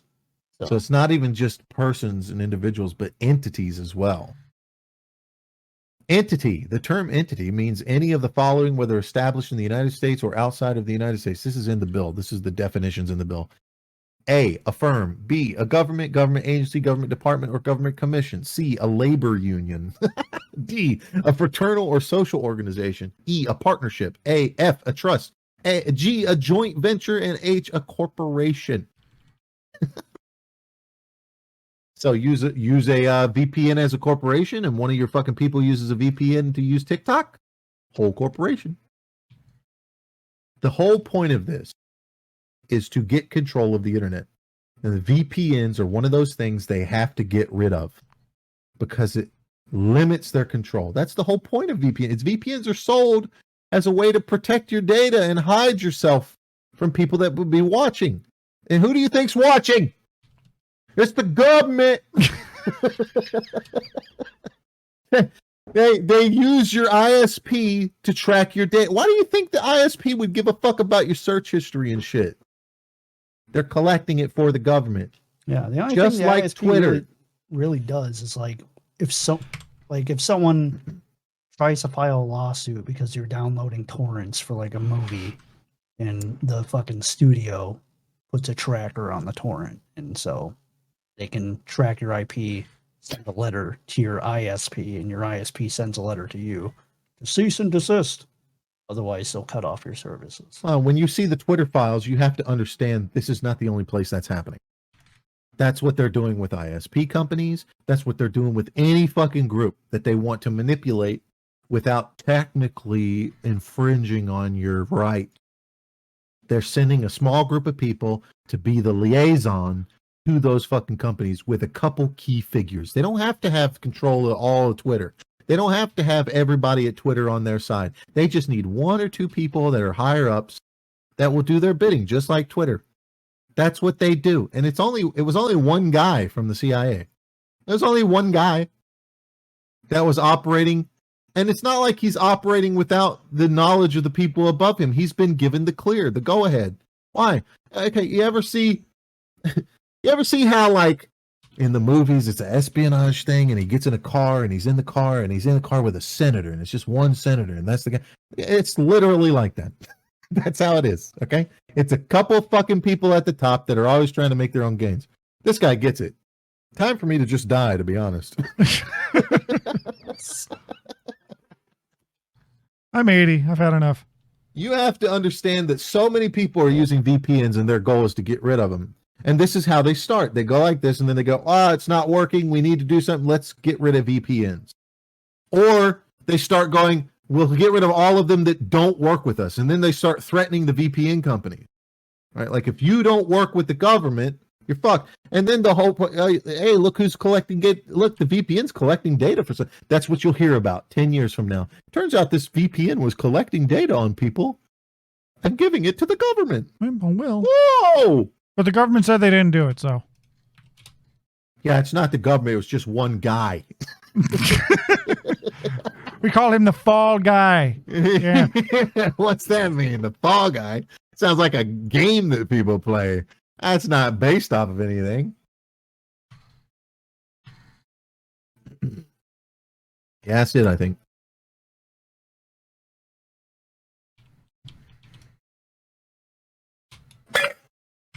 You can always edit out these dead air moments. What dead air moments? I get that you're playing a video game, and to be honest, probably better to have footage anyways of something happening in the background. You know, people have short attention spans now. You got to keep them attached. That's I'm how. not streaming. What are you talking about? That's how a lot of people kept. They can't hear this, man. What do you think? I'm going to have random explosions and shit going on during the podcast? I'm just saying, like, people. That's how a lot of people got their start, was Call of Duty footage, and then they were just commentary about their real life or some bullshit that nobody cared about. Still fucking do that. Oh yeah, that's the thing. That's what a podcast is. If you think about what a podcast is, it's just Call of Duty commentary without the footage. Like, because the guys wouldn't be talking about the footage. They wouldn't be talking about what's going on in the game. They'd just be talking about whatever to talk about for the day. It's just evolved or devolved, whatever you want to call it. Yes, definitely devolved. Everything's reaction these days. Even video game streamers, they're just reacting to games. I'll watch my favorite streamer play Elden Ring. Watch how he reacts when he dies 60 times to this boss. I kill myself. Yes, that's exactly. I relate. What I like about this Mendez fight is you get the eye, and it's not actually a key ever. It kind of seems like it should be, right? Because you sell keys when you're done using them, but they just skip the whole eyeball being used as a key thing, which kind of makes sense because it's fucking stupid that a retinal scanner would use whatever. A fake eye? Yeah. Now it's just like every other boss treasure. You just sell it. Armored Ashley does do the same thing in this game as it does in the original. Can confirm. Assuming. What's that? Makes her invincible. Can't be carried away. Oh, she can't be carried away. Nope, too heavy. Still clang around? Yeah, a little bit. It's not as annoying. Very loud. Are you sure? Because the audio is way better in the original. Leon! Leon! Clang. I don't have that sound effect anymore, but yeah, I recorded her getting shot repeatedly in a suit of armor. All right, well, I guess that's the end. Well, we're not going to touch on the I already said retard so many times. Yeah, we kind of touched on it, you know. Oh, okay. Well, what do you got to say about what? What are we talking about? Do you want something you want to say about it? Go ahead. I don't know. It's cool. Ironic, you know. Let's hear your Nazi tirade. Just kidding. Come on. I mean, like, I've been arguing with people on Twitter lately because everyone's bringing up gun stuff again because of this. And it's just like, I don't understand why people have to always bring up the gun argument and then not, like, ignore everything else about it. Like, what about their mental health? What about shit? Yeah, like in this case especially. Yeah. Like, dude, what the fuck? And, you know, people are bringing up the fucking, the braces again. The pistol braces. And I don't know where that's coming from again. I thought they already pushed that through. Well, you know, the suits at the top. They want to push these news stories. I want them to remember why they need us. Right. We're in that stage.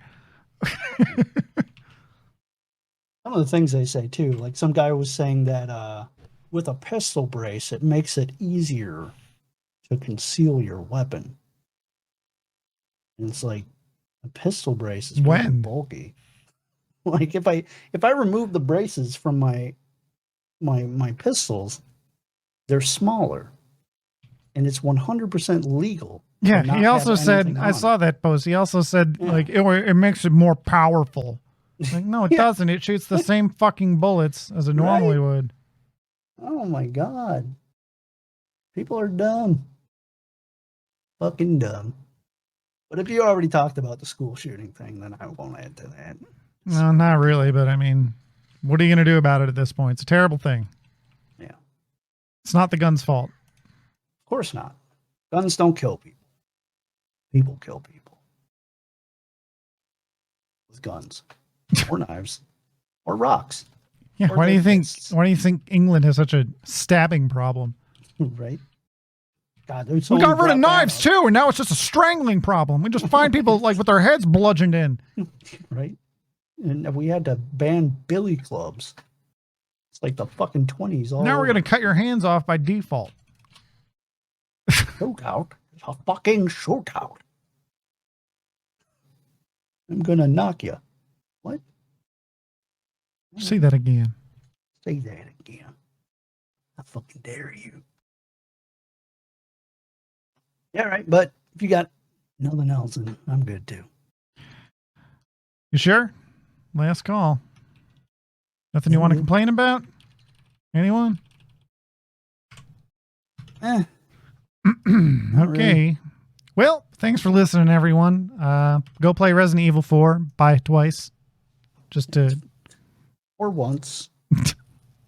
Don't pirate the game. Yeah, don't pirate it. Don't be a piece of You shit. do got people out here like Mike buying two copies of it, but I've only ever made that mistake for Resident Evil games. It's the only time my logic goes out the window. The last time I did it was for Operation Raccoon City. Remember that shit? It's a quick story. I pre-ordered that game and I got the fastest shipping possible, not realizing that the game ships out before release if you get the shittier shipping. So people who got shitty shipping got it early, and I'm sitting there waiting because I got like overnight shipping and I couldn't wait any longer. So I went out to Walmart or something and bought it off the shelf. And then it showed up the next day and I went to go return it to GameStop and they wouldn't let me because, get this, it's still in the packaging. They wouldn't even let me trade it in for less money because it was still in the packaging. That's how shitty GameStop used to be. So I bought that game twice. And I wanted to pre-order it, especially because it came with these fucking patches that I thought were cool, like stars and umbrella, like patches that you would iron or sew on a jacket or something. No, you could do both. Yeah. It's just glue. I'm gonna iron it and sew it. Well, it's like how you would make a something with the wood, right? Well, I don't know where they are now. And then you fucking... Glad I pre-ordered Operation Raccoon City like a dumbass. Maybe they'll remake that one. It's really all they have to do, just make it good. Yeah. Make it an RE engine and don't ruin the fucking canon. Don't fucking... It was really just an engine retelling. In this one, Leon dies. He becomes the villain. He's a boss, and then he dies at the end of... Well, that's kind of cool. I mean, you know. I say just don't make it canon. Just say it's not canon. No, don't do it. Don't touch main series characters unless it's Mercenaries mode or something. Yeah, I think that'd be great. Co-op version of that with the current RE engine, because that's the real issue. Is it was kind of a shit engine. Well, it was also made by the team that made SOCOM, and it like the guns just felt shitty. There was no impact or anything. It felt like the bullets were going right through people. It was bad. Probably get it for $2 on Steam. Try it out yourself if you can even run it. It's bad. All right. Well, thanks for listening. Tune in 2 weeks and catch me on stream. YouTube.com/@MilkToastMike. You catch me nowhere. In the background on that same stream. Yeah. All right. Thanks for listening. You'll hear us next time. Bitch. Bye.